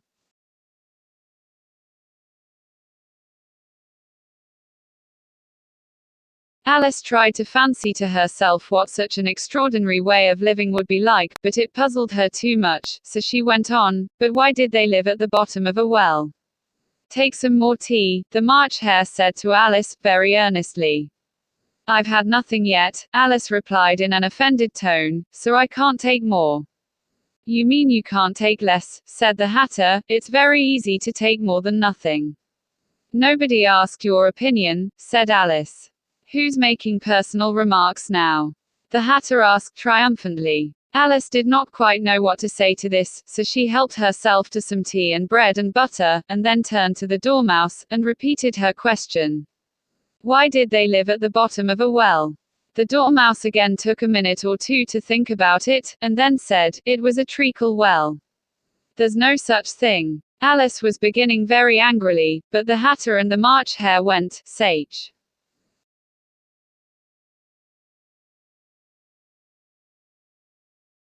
Sage. And the Dormouse sulkily remarked, if you can't be civil, you'd better finish the story for yourself. No, please go on. Alice said very humbly, I won't interrupt again. I dare say there may be one. One, indeed, said the Dormouse indignantly. However, he consented to go on. And so these 3 little sisters, they were learning to draw, you know. What did they draw? Said Alice, quite forgetting her promise.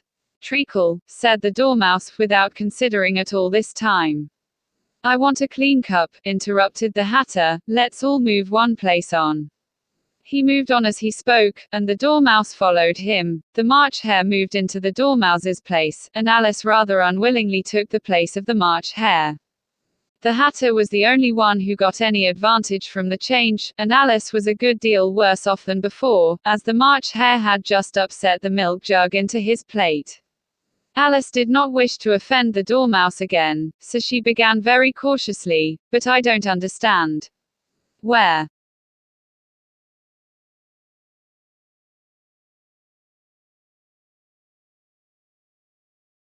did they draw the treacle from? You can draw water out of a water well, said the Hatter, so I should think you could draw treacle out of a treacle well, eh, stupid.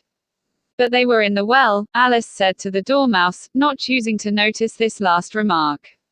Of course they were, said the Dormouse, well in.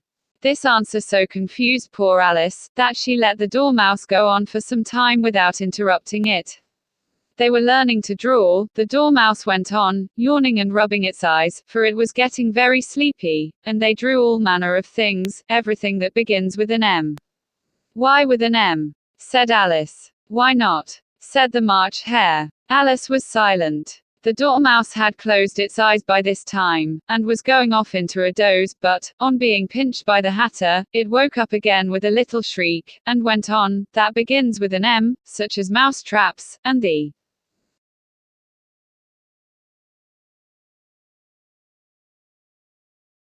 moon, and memory, and muchness, you know you say things are much of a muchness, did you ever see such a thing as a drawing of a muchness? Really, now you ask me, said Alice, very much confused, I don't think. Then you shouldn't talk, said the Hatter.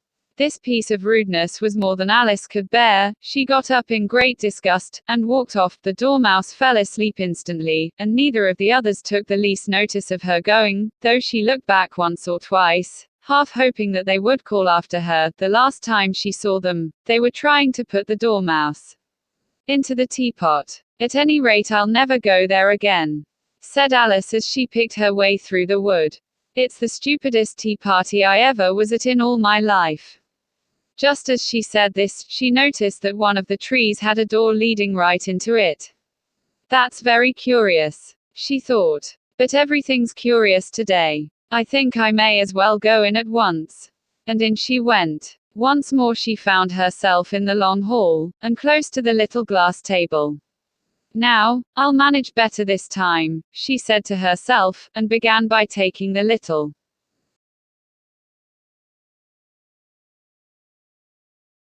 golden key, and unlocking the door that led into the garden.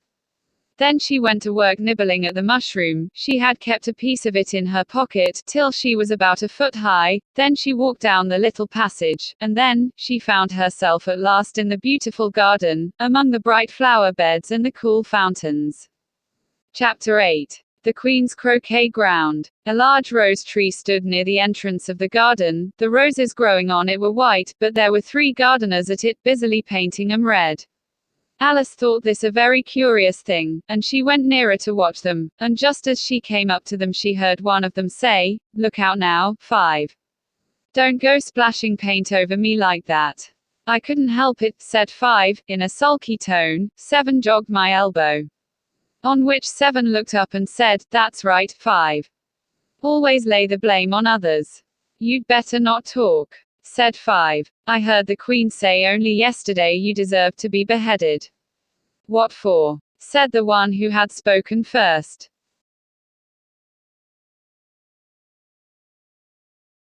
"That's none of your business, too," said 7. "Yes, it is his business," said 5, "and I'll tell him, it was for bringing the cooked tulip roots instead of onions." 7 flung down his brush, and had just begun, well, of all the unjust things, when his eye chanced to fall upon Alice, as she stood watching him, and he checked himself suddenly. The others looked round also, and all of them bowed low. "Would you tell me," said Alice, a little timidly, "why you are painting those roses?" 5 and 7 said nothing, but looked at 2. 2 began in a low voice, "Why, the fact is, you see, miss, this here ought to have been a red rose tree, and we put a white one in by mistake, and if the Queen was to find it out, we should all have our heads cut off, you know. So you see, miss, we're doing our best, afore she comes." 2. At this moment 5, who had been anxiously looking across the garden, called out, "The Queen! The Queen!" And the 3 gardeners instantly threw themselves flat upon the faces. There was a sound of many footsteps, and Alice looked round, eager to see the Queen. First came 10 soldiers carrying clubs. These were all shaped like the 3 gardeners, oblong and flat, with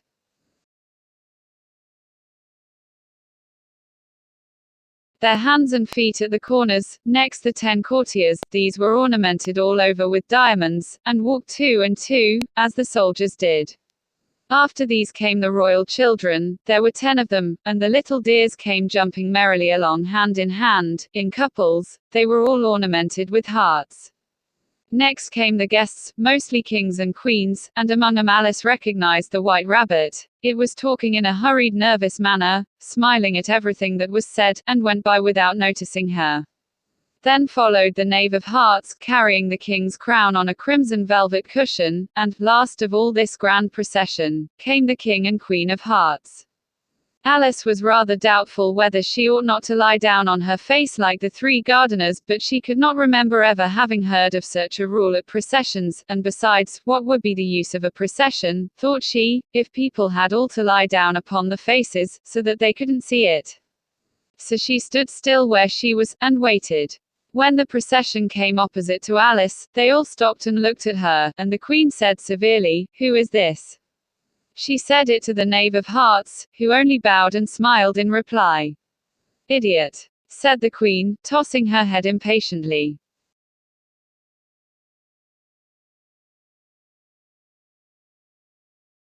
And, turning to Alice, she went on, "What's your name, child?" "My name is Alice, so please your Majesty," said Alice very politely, but she added, to herself, "Why, they're only a pack of cards, after all.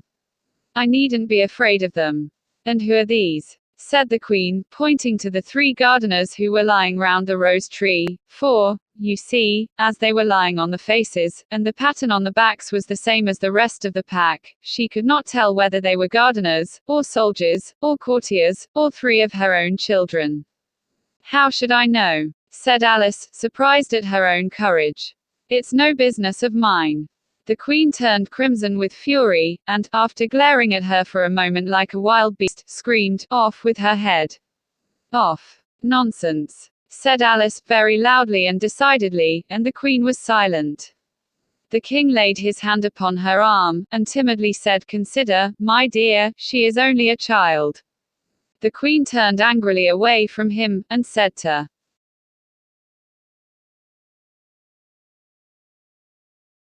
the knave, "Turn him over." The knave did so, very carefully, with one foot. "Get up," said the queen, in a shrill, loud voice, and the three gardeners instantly jumped up, and began bowing to the king, the queen, the royal children, and everybody else. "Leave off that," screamed the queen. "You make me giddy." And then, turning to the rose tree, she went on, "What have you been doing here?" "May it please your majesty," said two, in a very humble tone, going down on one knee as he spoke, "we were trying." "I see," said the queen, who had meanwhile been examining the roses. "Off with their heads." And the procession moved on, three of the soldiers remaining behind to execute the unfortunate gardeners, who ran to Alice for protection. "You shan't be beheaded," said Alice, and she put him into a large flower pot that stood near. The three soldiers wandered about for a minute or two, looking for them, and then quietly marched off after the others. "Are their heads off?" shouted the queen. "Their heads are gone, if it please your majesty," the soldiers shouted in reply. "That's right," shouted the queen. "Can you play croquet?" The soldiers were silent, and looked at Alice, as the question was evidently meant for her. "Yes," shouted Alice. "Come on, then," roared the queen, and Alice joined the procession, wondering very much what would happen next. It's a very fine day," said a timid voice at her side. She was walking by the white rabbit, who was peeping anxiously into her face. "Very," said Alice. "Where's the Duchess?" "Hush, hush," said the rabbit in a low, hurried tone. He looked anxiously over his shoulder as he spoke, and then raised himself upon tiptoe, put his mouth close to her ear, and whispered, "She's under sentence of execution." "What for?" said Alice.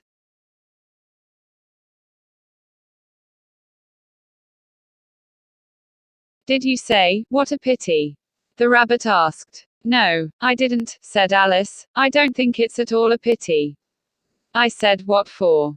"She boxed the queen's ears," the rabbit began. Alice gave a little scream of laughter.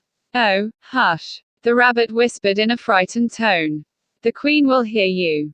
You see, she came rather late," and the queen said.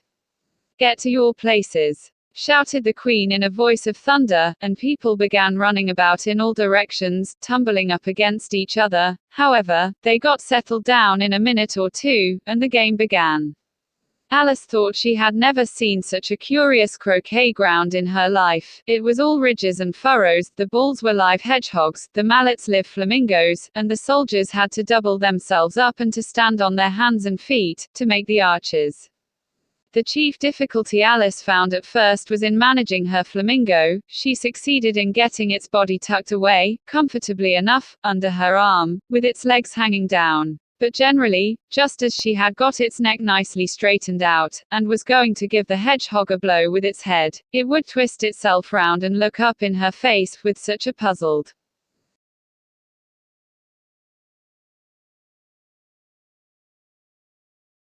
expression that she could not help bursting out laughing, and when she had got its head down, and was going to begin again, it was very provoking to find that the hedgehog had unrolled itself, and was in the act of crawling away. Besides all this, there was generally a ridge or furrow in the way wherever she wanted to send the hedgehog to, and, as the doubled-up soldiers were always getting up and walking off to other parts of the ground, Alice soon came to the conclusion that it was a very difficult game indeed. The players all played at once without waiting for turns, quarreling all the while, and fighting for the hedgehogs, and in a very short time the queen was in a furious passion, and went stamping about, and shouting, "Off with his head!" or, "Off with her head!" about once in a minute. Alice began to feel very uneasy. To be sure, she had not as yet had any dispute with the queen, but she knew that it might happen any minute, and then, thought she, what would become of me? They're dreadfully fond of beheading people here. The great wonder is that there's anyone left alive. She was looking about for some way of escape, and wondering whether she could get away without being seen, when she noticed a curious appearance in the air. It puzzled her very much at first, but, after watching it a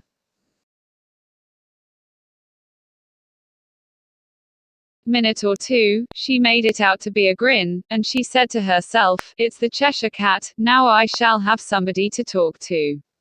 "How are you getting on?" said the cat, as soon as there was mouth enough for it to speak with. Alice waited till the eyes appeared, and then nodded. "It's no use speaking to it," she thought, "till its ears have come, or at least one of them." In another minute the whole head appeared, and then Alice put down her flamingo, and began an account of the game, feeling very glad she had someone to listen to her. The cat seemed to think that there was enough of it now in sight, and no more of it appeared. "I don't think they play at all fairly," Alice began, in rather a complaining tone, "and they all quarrel so dreadfully one can't hear oneself speak, and they don't seem to have any rules in particular, at least, if there are, nobody attends to them, and you've no idea how confusing it is all the things being alive. For instance, there's the arch I've got to go through next walking about at the other end of the ground, and I should have crocketed the Queen's hedgehog just now, only it ran away when it saw mine coming." "How do you like the Queen?" said the cat in a low voice.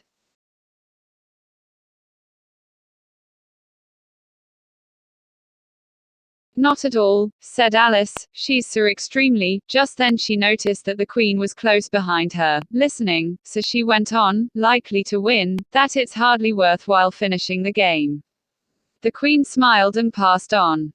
"Who are you talking to?" said the king, going up to Alice, and looking at the cat's head with great curiosity. "It's a friend of mine, a Cheshire Cat," said Alice. "Allow me to introduce it." "I don't like the look of it at all," said the king. "However, it may kiss my hand if it likes." "I'd rather not," the cat remarked. "Don't be impertinent," said the king, "and don't look at me like that." He got behind Alice as he spoke. "A cat may look at a king," said Alice. "I've read that in some book, but I don't remember where." "Well, it must be removed," said the king very decidedly, and he called the Queen, who was passing at the moment, "My dear, I wish you would have this cat removed."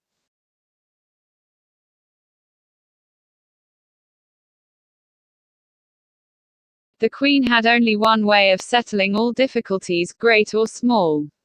"Off with his head," she said, without even looking round. "I'll fetch the executioner myself," said the king eagerly, and he hurried off. Alice thought she might as well go back, and see how the game was going on, as she heard the Queen's voice in the distance, screaming with passion. She had already heard her sentence 3 of the players to be executed for having missed the turns, and she did not like the look of things at all, as the game was in such confusion that she never knew whether it was her turn or not. So she went in search of her hedgehog. The hedgehog was engaged in a fight with another hedgehog, which seemed to Alice an excellent opportunity for croqueting one of them with the other. The only difficulty was that her flamingo was gone across to the other side of the garden, where Alice could see it trying in a helpless sort of way to fly up into a tree. By the time she had caught the flamingo and brought it back, the fight was over, and both the hedgehogs were out of sight. But it doesn't matter much, thought Alice, as all the archers are gone from this side of the ground. So she tucked it away under her arm. That it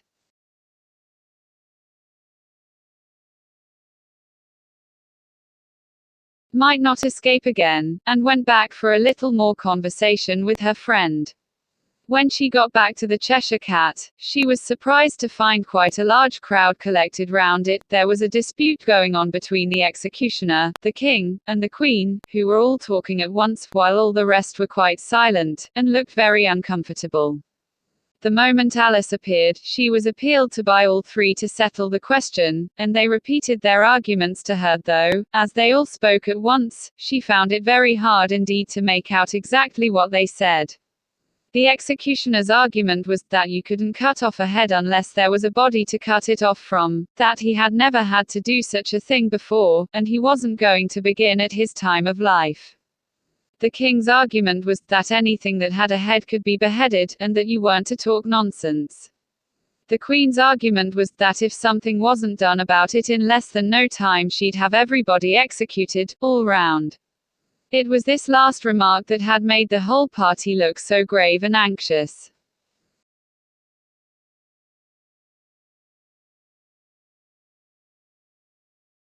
Alice could think of nothing else to say but, "It belongs to the Duchess, you'd better ask her about it."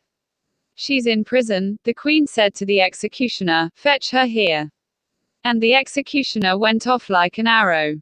The cat's head began fading away the moment he was gone, and, by the time he had come back with the Duchess, it had entirely disappeared, so the king and the executioner ran wildly up and down looking for it, while the rest of the party went back to the game. Chapter 9. The Mock Turtle's Story. "You can't think how glad I am to see you again, you dear old thing," said the Duchess, as she tucked her arm affectionately into Alice's, and they walked off together. Alice was very glad to find her in such a pleasant temper, and thought to herself that perhaps it was only the pepper that had made her so savage when they met in the kitchen. "When I'm a duchess," she said to herself, not in a very hopeful tone though, "I won't have any pepper in my kitchen at all. Soup does very well without, maybe it's always pepper that makes people hot-tempered," she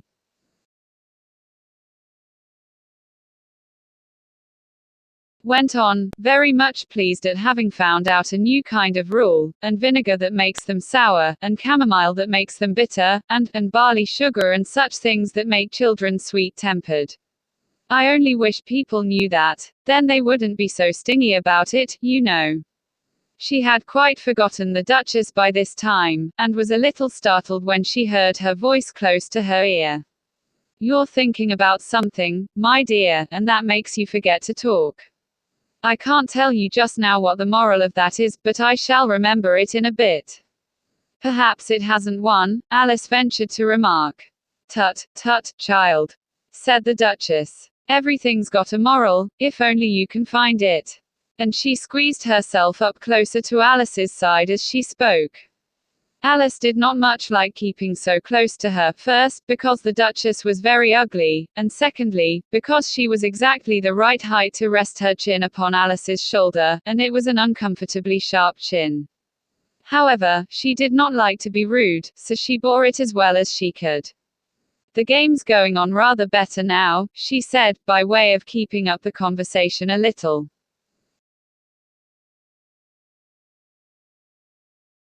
"Tease so," said the Duchess, "and the moral of that is, oh, tease love, that makes the world go round." "Somebody said," Alice whispered, "that it's done by everybody minding their own business." "Ah, well, it means much the same thing," said the Duchess, digging her sharp little chin into Alice's shoulder as she added, "and the moral of that is, take care of the scents, and the sounds will take care of themselves." How fond she is of finding morals in things. Alice thought to herself. "I dare say you're wondering why I don't put my arm round your waist," the Duchess said after a pause. "The reason is that I'm doubtful about the temper of your flamingo. Shall I try the experiment?" "He might bite," Alice cautiously replied, not feeling at all anxious to have the experiment tried. "Very true," said the Duchess, "flamingos and mustard both bite. And the moral of that is, birds of a feather flock together." "Only mustard isn't a bird," Alice remarked.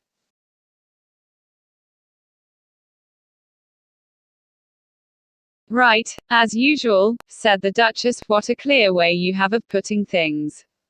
"It's a mineral, I think," said Alice. "Of course it is," said the Duchess, who seemed ready to agree to everything that Alice said. "There's a large mustard mine near here.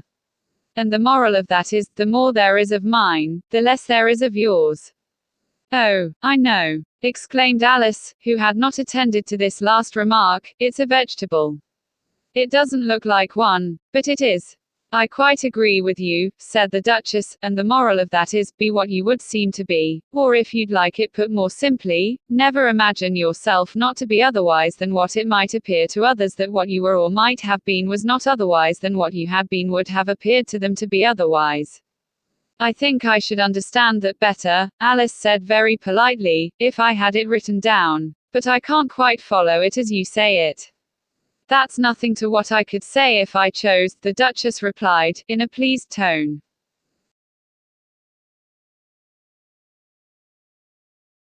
Pray don't trouble yourself to say it any longer than that, said Alice. Oh, don't talk about trouble, said the Duchess. I make you a present of everything I've said as yet. A cheap sort of present, thought Alice. I'm glad they don't give birthday presents like that. But she did not venture to say it out loud. Thinking again, the Duchess asked with another dig of her sharp little chin. I've a right to think, said Alice sharply, for she was beginning to feel a little worried. Just about as much right, said the Duchess, as pigs have to fly, and the M. But here, to Alice's great surprise, the Duchess's voice died away, even in the middle of her favorite word, moral, and the arm that was linked into hers began to tremble.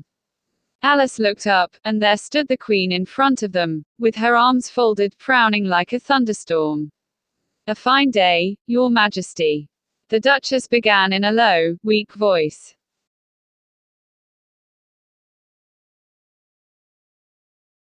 Now, I give you fair warning, shouted the Queen, stamping on the ground as she spoke, either you or your head must be off, and that in about half no time. Take your choice. The Duchess took her choice, and was gone in a moment. Let's go on with the game, the Queen said to Alice, and Alice was too much frightened to say a word, but slowly followed her back to the croquet ground. The other guests had taken advantage of the Queen's absence, and were resting in the shade. However, the moment they saw her, they hurried back to the game, the Queen merely remarking that a moment's delay would cost them their lives. All the time they were playing, the Queen never left off quarreling with the other players, and shouting, "Off with his head!" or "Off with her head!" Those whom she sentenced were taken into custody by the soldiers, who of course had to leave off being archers to do this, so that by the end of half an hour or so there were no archers left, and all the players, except the King, the Queen, and Alice, were in custody and under sentence of execution. Then the Queen left off, quite out of breath, and said to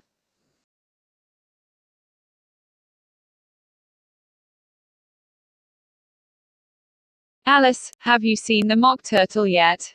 "No," said Alice. "I don't even know what a Mock Turtle is." "It's the thing Mock Turtle soup is made from," said the Queen. "I never saw one, or heard of one," said Alice. "Come on, then," said the Queen, "and he shall tell you his history." As they walked off together, Alice heard the King say in a low voice, to the company generally, "You are all pardoned."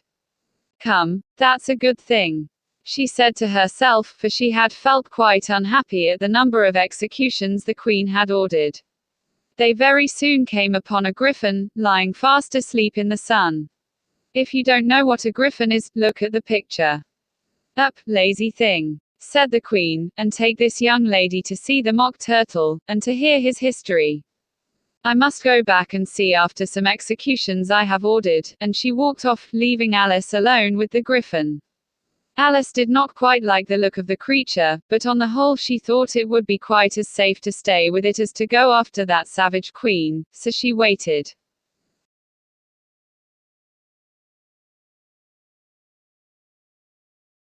The griffin sat up and rubbed its eyes, then it watched the Queen till she was out of sight, then it chuckled. "What fun!" said the griffin, half to itself, half to Alice. "What is the fun?" said Alice. "Why, said the griffin. "It's all her fancy, that, they never executes nobody, you know. Come on. Everybody says come on." Here, thought Alice, as she went slowly after it, "I never was so ordered about in all my life, never."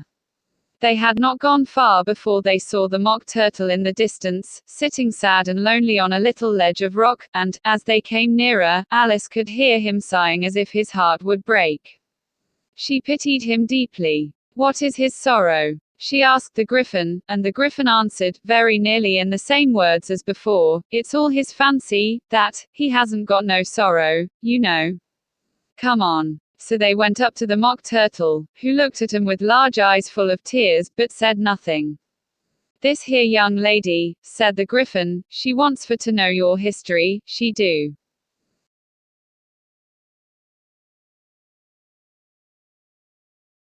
I'll tell it her, said the Mock Turtle in a deep, hollow tone. Sit down, both of you, and don't speak a word till I've finished. So they sat down, and nobody spoke for some minutes. Alice thought to herself, I don't see how he can ever finish, if he doesn't begin. But she waited patiently. Once, said the Mock Turtle at last with a deep sigh, I was a real turtle. These words were followed by a very long silence, broken only by an occasional exclamation of HJCKRRH from the Griffin, and the constant heavy sobbing of the Mock Turtle. Alice was very nearly getting up and saying, Thank you, sir, for your interesting story, but she could not help thinking there must be more to come, so she sat still and said nothing. When we were little, the Mock Turtle went on at last, more calmly, though still sobbing a little now and then, we went to school in the sea. The master was an old turtle, we used to call him Tortoise. Why did you call him Tortoise, if he wasn't one? Alice asked. We called him Tortoise because he taught us, said the Mock Turtle angrily. Really, you are very dull.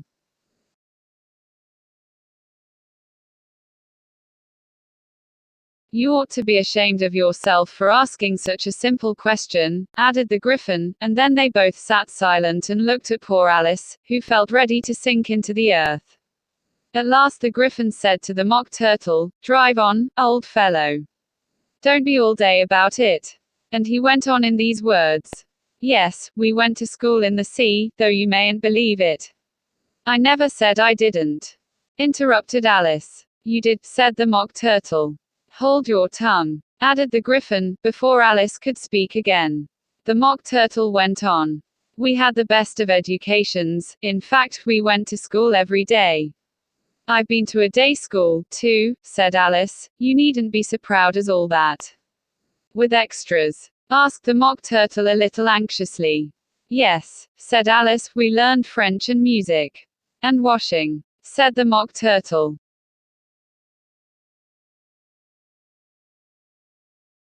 Certainly not, said Alice indignantly. Ah, then yours wasn't a really good school, said the Mock Turtle in a tone of great relief. Now at ours they had at the end of the bill, French, music, and washing, extra. You couldn't have wanted it much, said Alice, living at the bottom of the sea. I couldn't afford to learn it, said the Mock Turtle with a sigh. I only took the regular course. What was that? Inquired Alice. Reeling and writhing, of course, to begin with, the Mock Turtle replied, and then the different branches of arithmetic, ambition, distraction, uglification, and derision. I never heard of uglification, Alice ventured to say. What is it? The Griffin lifted up both its paws in surprise. What? Never heard of uglifying? It exclaimed. You know what to beautify is, I suppose. Yes, said Alice doubtfully, it means to make anything prettier.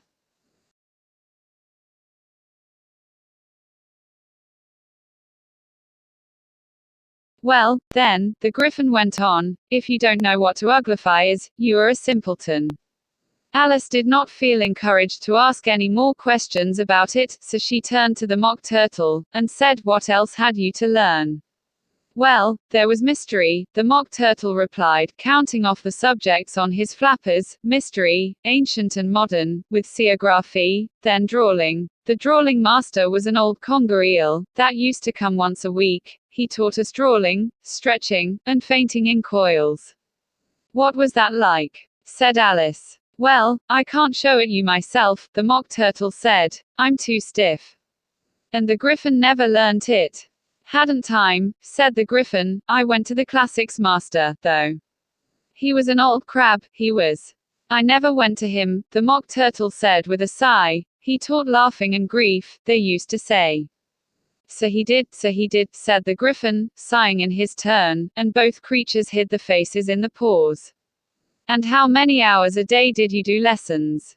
Said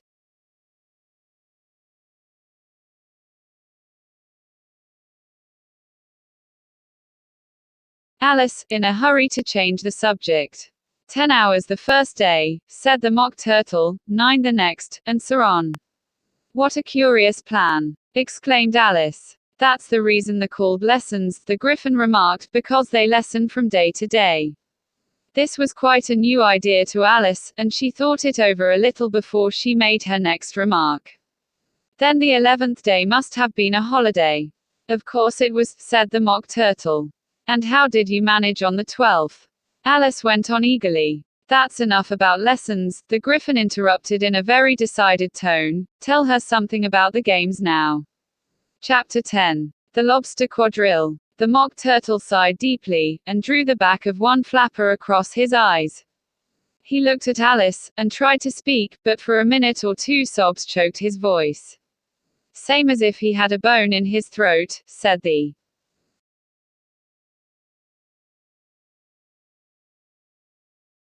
Gryphon, and it set to work shaking him and punching him in the back. At last the Mock Turtle recovered his voice, and, with tears running down his cheeks, he went on again. You may not have lived much under the sea, I haven't, said Alice, and perhaps you were never even introduced to a lobster. Alice began to say, I once tasted, but checked herself hastily, and said, no, never, so you can have no idea what a delightful thing a lobster quadrille is. No, indeed, said Alice. What sort of a dance is it? Why, said the Gryphon, you first form into a line along the seashore. 2 lines, cried the Mock Turtle. Seals, turtles, salmon, and so on. Then, when you've cleared all the jellyfish out of the way. That generally takes some time, interrupted the Gryphon. You advance twice, each with a lobster as a partner, cried the Gryphon. Of course, the Mock Turtle said, advance twice, set 2.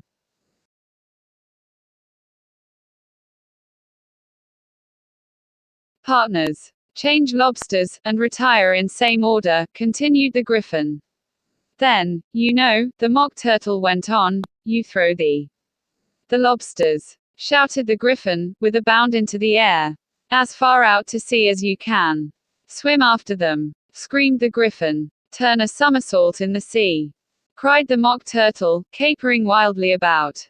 Change lobsters again, yelled the Gryphon at the top of its voice.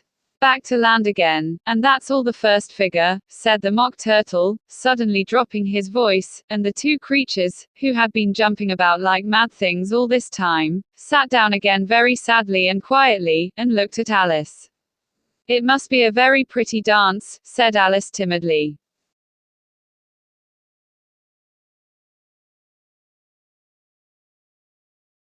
Would you like to see a little of it? Said the Mock Turtle. Very much indeed, said Alice. Come, let's try the first figure, said the Mock Turtle to the Gryphon. We can do without lobsters, you know. Which shall sing? Oh, you sing, said the Gryphon. I've forgotten the words. So they began solemnly dancing round and round Alice, every now and then treading on her toes when they passed too close, and waving their forepaws to mark the time, while the Mock Turtle sang this, very slowly and sadly. Will you walk a little faster? Said a whiting to a snail. There's a porpoise close behind us, and he's treading on my tail. See how eagerly the lobsters and the turtles all advance. They are waiting on the shingle. Will you come and join the dance? Will you, won't you, will you, won't you, will you join the dance? Will you, won't you, will you, won't you join the dance? You can really have no notion how delightful it will be when they take us up and throw us, with the lobsters, out to sea. But the snail replied, too far, and gave a look askance, said he thanked the whiting kindly, but he would not join the dance. Would not, could not, would not join the dance. Would not, could not join the dance. What matters it how far we go? His scaly friend replied. There is another shore, you know, upon the other side. The further off from England the nearer is to France, then turn not pale, beloved snail, but come and join the dance. Will you, won't you, will you, won't you join the dance? Will you, won't you, will you, won't you join the dance? Thank you, it's a very interesting dance to watch, said Alice, feeling very glad that it was over at last, and I do so like that curious song about the whiting. Oh, as to the whiting, said the Mock Turtle, you've seen 'em, of course. Yes, said Alice, I've often seen 'em at Din. She checked herself hastily. I don't know where Din may be, said the Mock Turtle, but if you've seen 'em so often, of course you know what they're like. I believe so, Alice replied thoughtfully. They have the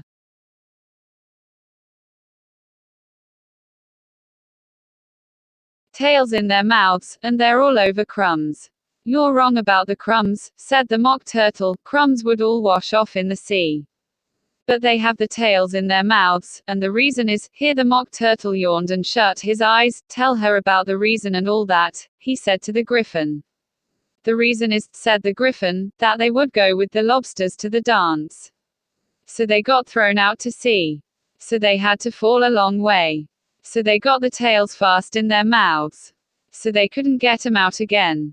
That's all. Thank you, said Alice, it's very interesting. I never knew so much about a whiting before. I can tell you more than that, if you like, said the Griffin.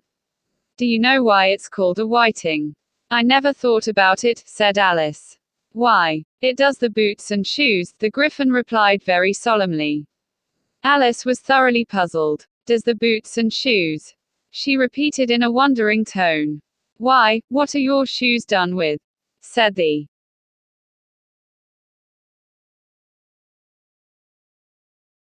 Griffin. I mean, what makes them so shiny? Alice looked down at him, and considered a little before she gave her answer. They're done with blacking, I believe. Boots and shoes under the sea, the Griffin went on in a deep voice, are done with a whiting. Now you know. And what are they made of? Alice asked in a tone of great curiosity. Soles and eels, of course, the Griffin replied rather impatiently. Any shrimp could have told you that. If I'd been the whiting, said Alice, whose thoughts were still running on the song, I'd have said to the porpoise, keep back please, we don't want you with us. They were obliged to have him with them. The Mock Turtle said, no wise fish would go anywhere without a porpoise. Wouldn't it really? Said Alice in a tone of great surprise. Of course not, said the Mock Turtle. Why, if a fish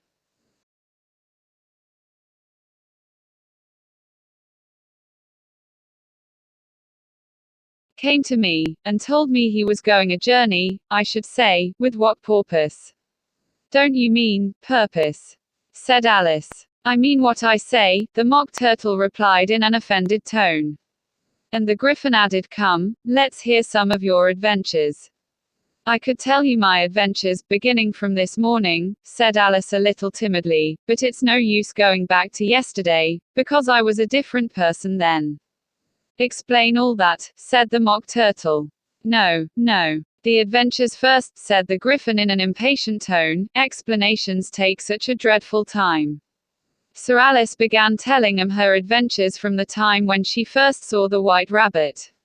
She was a little nervous about it just at first. The two creatures got so close to her, one on each side, and opened their eyes and mouths so very wide, but she gained courage as she went on.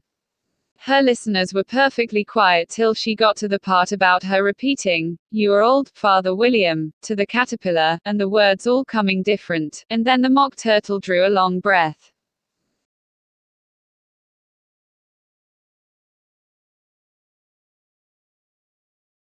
And said, that's very curious. It's all about as curious as it can be, said the Griffin. It all came different. The Mock Turtle repeated thoughtfully. I should like to hear her try and repeat something now. Tell her to begin. He looked at the Griffin as if he thought it had some kind of authority over Alice. Stand up and repeat, tease the voice of the sluggard, said the Griffin. How the creatures order one about, and make one repeat lessons. Thought Alice, I might as well be at school at once. However, she got up, and began to repeat it, but her head was so full of the lobster quadrille, that she hardly knew what she was saying, and the words came very queer indeed. Tease the voice of the lobster, I heard him declare, you have baked me too brown, I must sugar my hair. As a duck with its eyelids, so he with his nose trims his belt and his buttons, and turns out his toes. Later editions continued as follows when the sands are all dry. He is gay as a lark, and will talk in contemptuous tones of the shark, but when the tide rises and sharks are around, his voice has a timid and tremulous sound.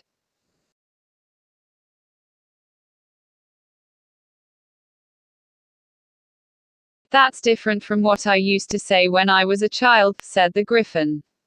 Well, I never heard it before, said the Mock Turtle, but it sounds uncommon nonsense. Alice said nothing. She had sat down with her face in her hands, wondering if anything would ever happen in a natural way again. I should like to have it explained, said the Mock Turtle. She can't explain it, said the Griffin hastily. Go on with the next verse. But about his toes. The Mock Turtle persisted. How could he turn 'em out with his nose, you know? It's the first position in dancing. Alice said, but was dreadfully puzzled by the whole thing, and longed to change the subject.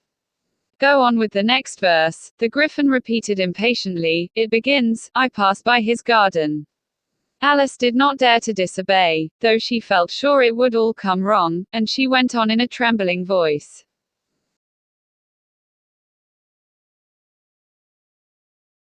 I passed by his garden, and marked with one eye, how the owl and the panther were sharing a pie. Later editions continued as follows: the panther took pie crust, and gravy, and meat, while the owl had the dish as its share of the treat. When the pie was all finished, the owl, as a boon, was kindly permitted to pocket the spoon, while the panther received knife and fork with a growl, and concluded the banquet. What is the use of repeating all that stuff, the Mock Turtle interrupted, if you don't explain it as you go on? It's by far the most confusing thing I ever heard. Yes, I think you'd better leave off, said the Griffin, and Alice was only too glad to do so. Shall we try another figure of the lobster quadrille? The Griffin went on. Or would you like the Mock Turtle to sing you a song? Oh, a song, please, if the Mock Turtle would be so kind, Alice replied, so eagerly that the Griffin said, in a rather offended tone, him. No accounting for tastes. Sing her, Turtle Soup, will you, old fellow? The Mock Turtle sighed deeply, and began, in a voice sometimes choked with sobs, to sing this.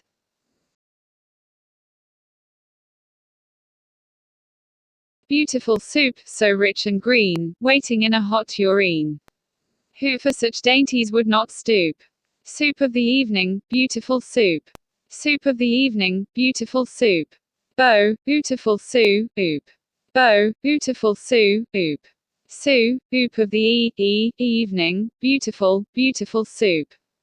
Beautiful soup. Who cares for fish, game, or any other dish? Who would not give all else for 2p Pennyworth only of beautiful soup? Pennyworth only of beautiful soup. Bo, beautiful sou, oop. Bo, beautiful sou, oop. Sou, oop of the evening, beautiful, beauty, full soup. Chorus again, cried the Griffin, and the Mock Turtle had just begun to repeat it when a cry of the trial's beginning was heard in the distance. Come on, cried the Griffin, and, taking Alice by the hand, it hurried off without waiting for the end of the song. What trial is it? Alice panted as she ran, but the Griffin only answered, come on, and ran the faster, while more and more faintly came, carried on the breeze that followed them, the melancholy words. Sou, oop of the evening, beautiful, beautiful soup.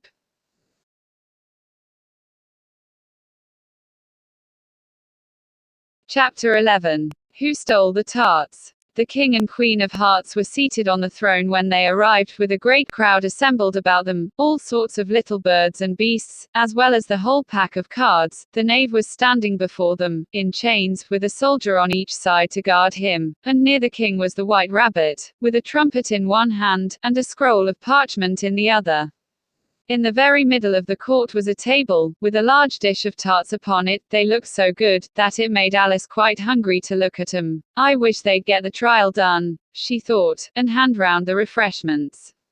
But there seemed to be no chance of this, so she began looking at everything about her, to pass away the time. Alice had never been in a court of justice before, but she had read about 'em in books, and she was quite pleased to find that she knew the name of nearly everything there. That's the judge, she said to herself, because of his great wig. The judge, by the way, was the king, and as he wore his crown over the wig, look at the frontispiece if you want to see how he did it, he did not look at all comfortable, and it was certainly not becoming.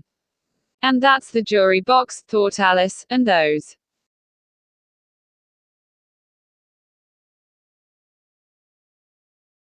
12 creatures, she was obliged to say, creatures, you see, because some of them were animals, and some were birds, I suppose they are the jurors. She said this last word 2 or 3 times over to herself, being rather proud of it, for she thought, and rightly too, that very few little girls of her age knew the meaning of it at all. However, jurymen would have done just as well. The 12 jurors were all writing very busily on slates. What are they doing? Alice whispered to the Griffin. They can't have anything to put down yet, before the trial's begun. The putting down the names, the Griffin whispered in reply, for fear they should forget 'em before the end of the trial. Stupid things. Alice began in a loud, indignant voice, but she stopped hastily, for the White Rabbit cried out, "Silence in the court." And the king put on his spectacles and looked anxiously round, to make out who was talking. Alice could see, as well as if she were looking over their shoulders, that all the jurors were writing down, "stupid things," on the slates, and she could even make out that one of them didn't know how to spell stupid, and that he had to ask his neighbor to tell him. A nice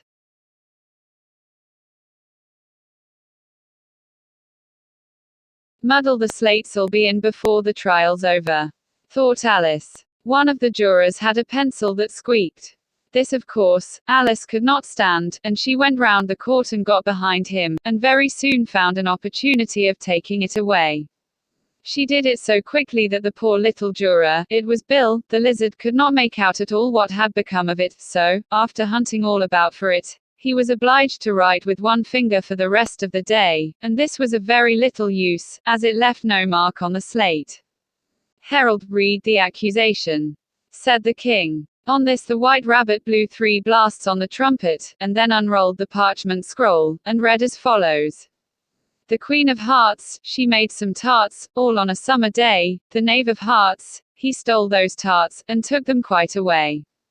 Consider your verdict," the king said to the jury. "Not yet, not yet," the rabbit hastily interrupted. "There's a great deal to come before that. Call the first witness," said the king, and the White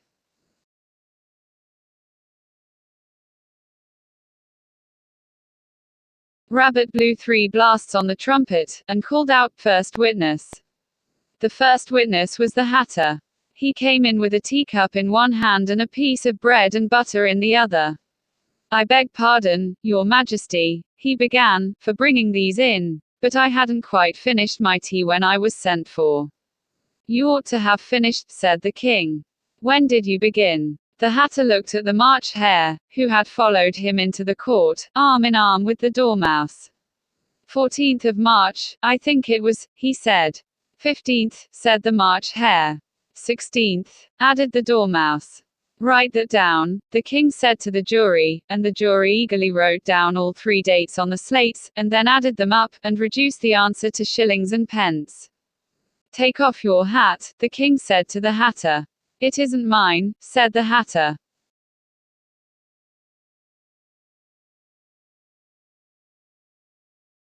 "Stolen," the king exclaimed, turning to the jury, who instantly made a memorandum of the fact.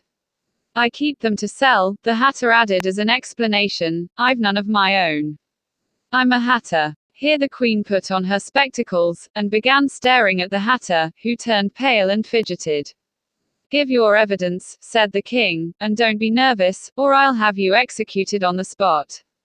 This did not seem to encourage the witness at all. He kept shifting from one foot to the other, looking uneasily at the Queen, and in his confusion he bit a large piece out of his teacup instead of the bread and butter. Just at this moment Alice felt a very curious sensation, which puzzled her a good deal until she made out what it was. She was beginning to grow larger again, and she thought at first she would get up and leave the court, but on second thoughts she decided to remain where she was as long as there was room for her. "I wish you wouldn't squeeze so," said the Dormouse, who was sitting next to her. I can hardly breathe. I can't help it, said Alice very meekly, I'm growing.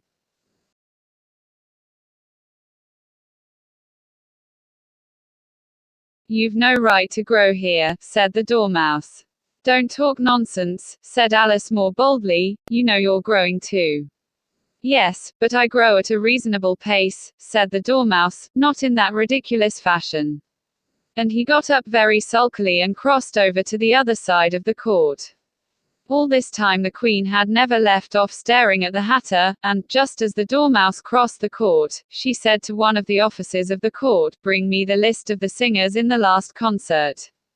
On which the wretched Hatter trembled so, that he shook both his shoes off.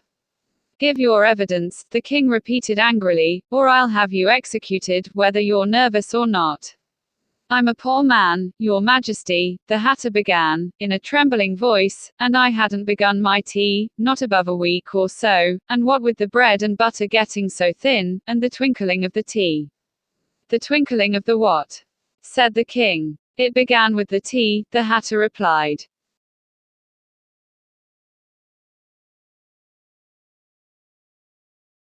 Of course twinkling begins with a T. Said the King sharply. Do you take me for a dunce? Go on. I'm a poor man, the Hatter went on, and most things twinkled after that, only the March Hare said. I didn't. The March Hare interrupted in a great hurry.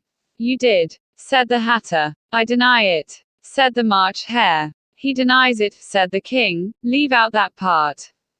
Well, at any rate, the Dormouse said, the Hatter went on, looking anxiously round to see if he would deny it too, but the Dormouse denied nothing, being fast asleep. After that, continued the Hatter, I cut some more bread and butter. But what did the Dormouse say? One of the jury asked. That I can't remember, said the Hatter. You must remember, remarked the King, or I'll have you executed.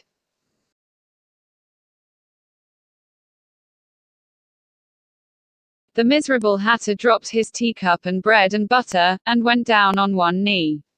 I'm a poor man, Your Majesty, he began. You're a very poor speaker, said the King. Here one of the guinea pigs cheered, and was immediately suppressed by the officers of the court. As that is rather a hard word, I will just explain to you how it was done. They had a large canvas bag, which tied up at the mouth with strings. Into this they slipped the guinea pig, head first, and then sat upon it. I'm glad I've seen that done, thought Alice.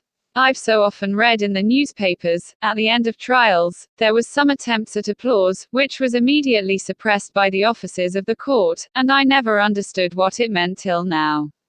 If that's all you know about it, you may stand down, continued the King. I can't go no lower, said the Hatter, I'm on the floor, as it is. Then you may sit down, the King replied.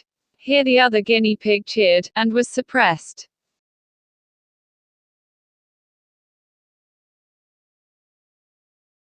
Come, that finished the guinea pigs, thought Alice. Now we shall get on better. I'd rather finish my tea, said the Hatter, with an anxious look at the Queen, who was reading the list of singers. You may go, said the King, and the Hatter hurriedly left the court, without even waiting to put his shoes on. And just take his head off outside, the Queen added to one of the officers, but the Hatter was out of sight before the officer could get to the door. Call the next witness, said the King. The next witness was the Duchess's cook. She carried the pepper box in her hand, and Alice guessed who it was, even before she got into the court, by the way the people near the door began sneezing all at once. Give your evidence, said the King. Shan't, said the cook. The King looked anxiously at the White Rabbit, who said in a low voice, Your Majesty must cross-examine this witness.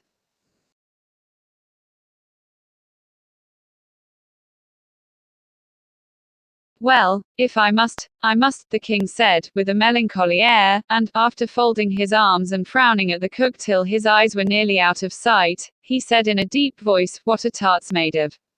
Pepper, mostly, said the cook. Treacle, said a sleepy voice behind her. Collar that dormouse, the Queen shrieked out. Behead that dormouse. Turn that dormouse out of court. Suppress him. Pinch him. Off with his whiskers. For some minutes the whole court was in confusion, getting the dormouse turned out, and, by the time they had settled down again, the cook had disappeared. "Never mind," said the king, with an air of great relief. "Call the next witness." And he added in an undertone to the queen, "Really, my dear, you must cross-examine the next witness. It quite makes my forehead ache." Alice watched the White Rabbit as he fumbled over the list, feeling very curious to see what the next witness would be like, for they haven't got much evidence yet, she said to herself. Imagine her surprise, when the White Rabbit read out, at the top of his shrill little voice, the name, Alice.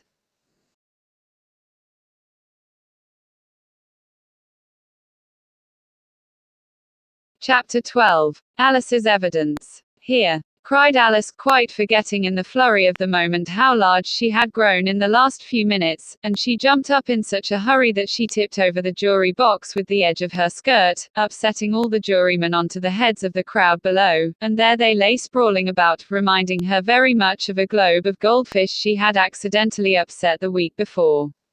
"Oh, I beg your pardon," she exclaimed in a tone of great dismay, and began picking them up again as quickly as she could, for the accident of the goldfish kept running in her head, and she had a vague sort of idea that they must be collected at once and put back into the jury box, or they would die. "The trial cannot proceed," said the king in a very grave voice, "until all the jurymen are back in the proper places, all," he repeated with great emphasis, looking hard at Alice as he said so. Alice looked at the jury box, and saw that, in her haste, she had put the lizard in head downwards, and the poor little thing was waving its tail about in a melancholy way, being quite unable to move. She soon got it out again, and put it right. "Not that it signifies much," she said to herself, "I should think it would be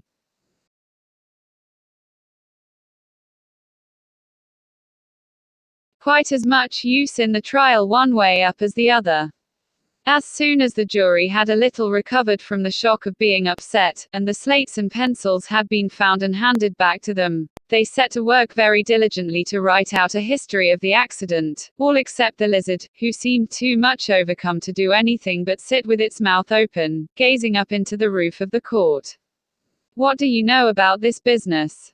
the king said to Alice. "Nothing," said Alice. "Nothing whatever," persisted the king. "Nothing whatever," said Alice.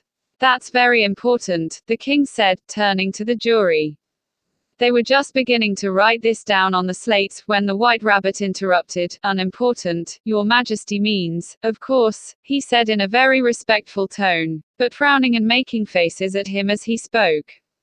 "Unimportant, of course, I meant," the king hastily said, and went on to himself in an undertone.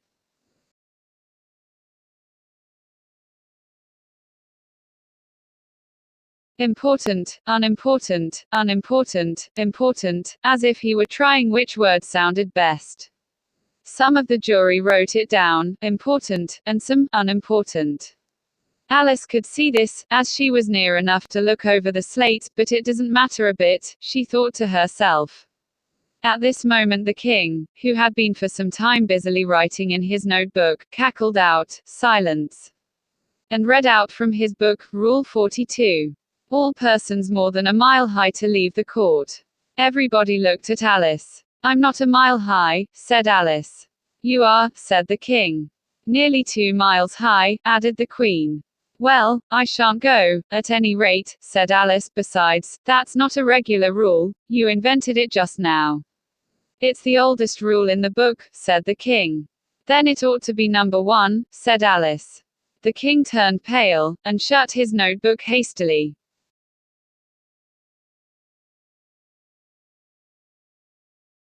"Consider your verdict," he said to the jury, in a low, trembling voice. "There's more evidence to come yet, please your majesty," said the White Rabbit, jumping up in a great hurry. "This paper has just been picked up." "What's in it?" said the queen. "I haven't opened it yet," said the White Rabbit, "but it seems to be a letter, written by the prisoner to somebody."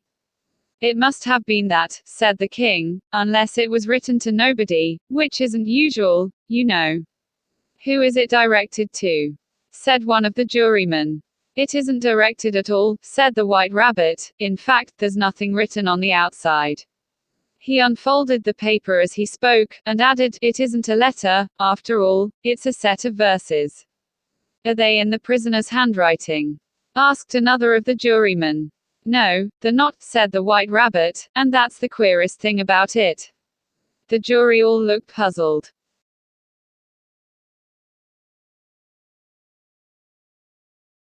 "He must have imitated somebody else's hand," said the king. The jury all brightened up again. "Please your majesty," said the knave, "I didn't write it, and they can't prove I did, there's no name signed at the end." "If you didn't sign it," said the king, "that only makes the matter worse. You must have meant some mischief, or else you'd have signed your name like an honest man."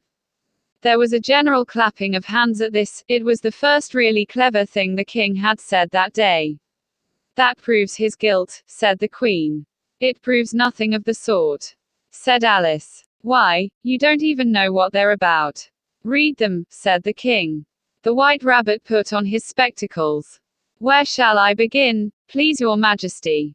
he asked. "Begin at the beginning," the king said gravely, "and go on till you come to the end, then stop." These were the verses the White Rabbit read.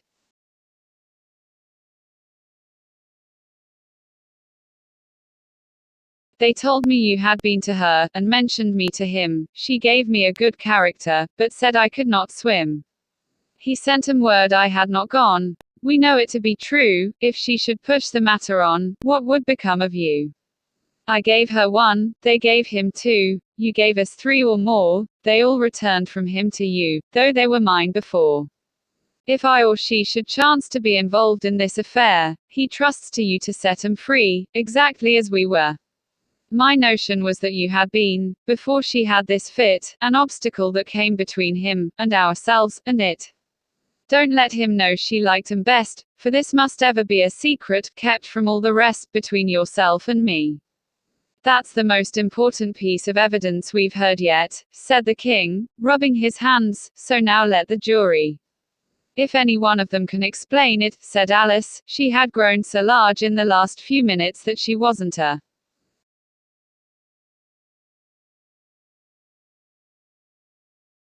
bit afraid of interrupting him. "I'll give him 6pence. I don't believe there's an atom of meaning in it." The jury all wrote down on the slates, "She doesn't believe there's an atom of meaning in it," but none of them attempted to explain the paper. "If there's no meaning in it," said the king, "that saves a world of trouble, you know, as we needn't try to find any. And yet I don't know," he went on, spreading out the verses on his knee, and looking at 'em with one eye, "I seem to see some meaning in 'em. After all, said I could not swim. You can't swim, can you?" he added, turning to the knave. The knave shook his head sadly.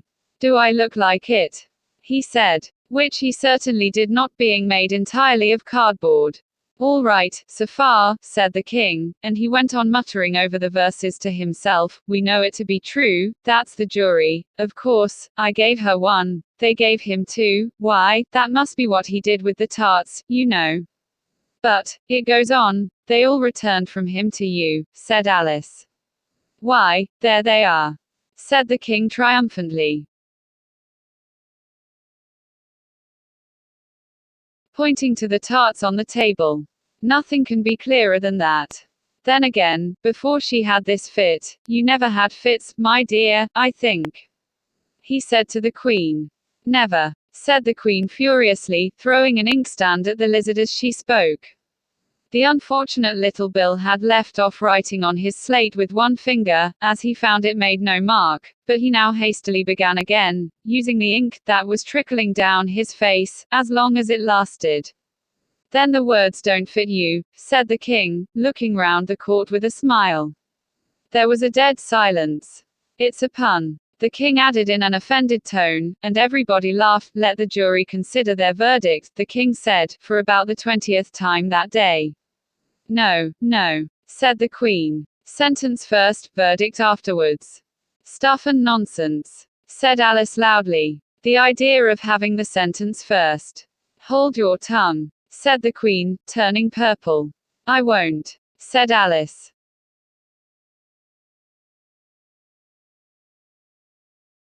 "Off with her head," the queen shouted at the top of her voice.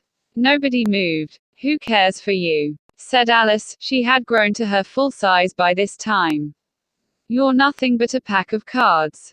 At this the whole pack rose up into the air, and came flying down upon her. She gave a little scream, half of fright and half of anger, and tried to beat him off, and found herself lying on the bank, with her head in the lap of her sister, who was gently brushing away some dead leaves that had fluttered down from the trees upon her face. Wake up, Alice dear, said her sister. Why, what a long sleep you've had. Oh, I've had such a curious dream, said Alice, and she told her sister, as well as she could remember them, all these strange adventures of hers that you have just been reading about, and when she had finished, her sister kissed her, and said, it was a curious dream, dear, certainly, but now run into your tea, it's getting late. So Alice got up and ran off, thinking while she ran, as well she might, what a wonderful dream it had been. But her sister sat still just as she left her, leaning her head on her hand, watching the setting sun, and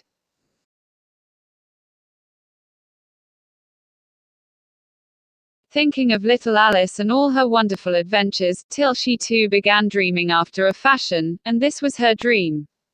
First, she dreamed of little Alice herself, and once again the tiny hands were clasped upon her knee, and the bright eager eyes were looking up into hers. She could hear the very tones of her voice, and see that queer little toss of her head to keep back the wandering hair that would always get into her eyes, and still as she listened, or seemed to listen, the whole place around her became alive with the strange creatures of her little sister's dream.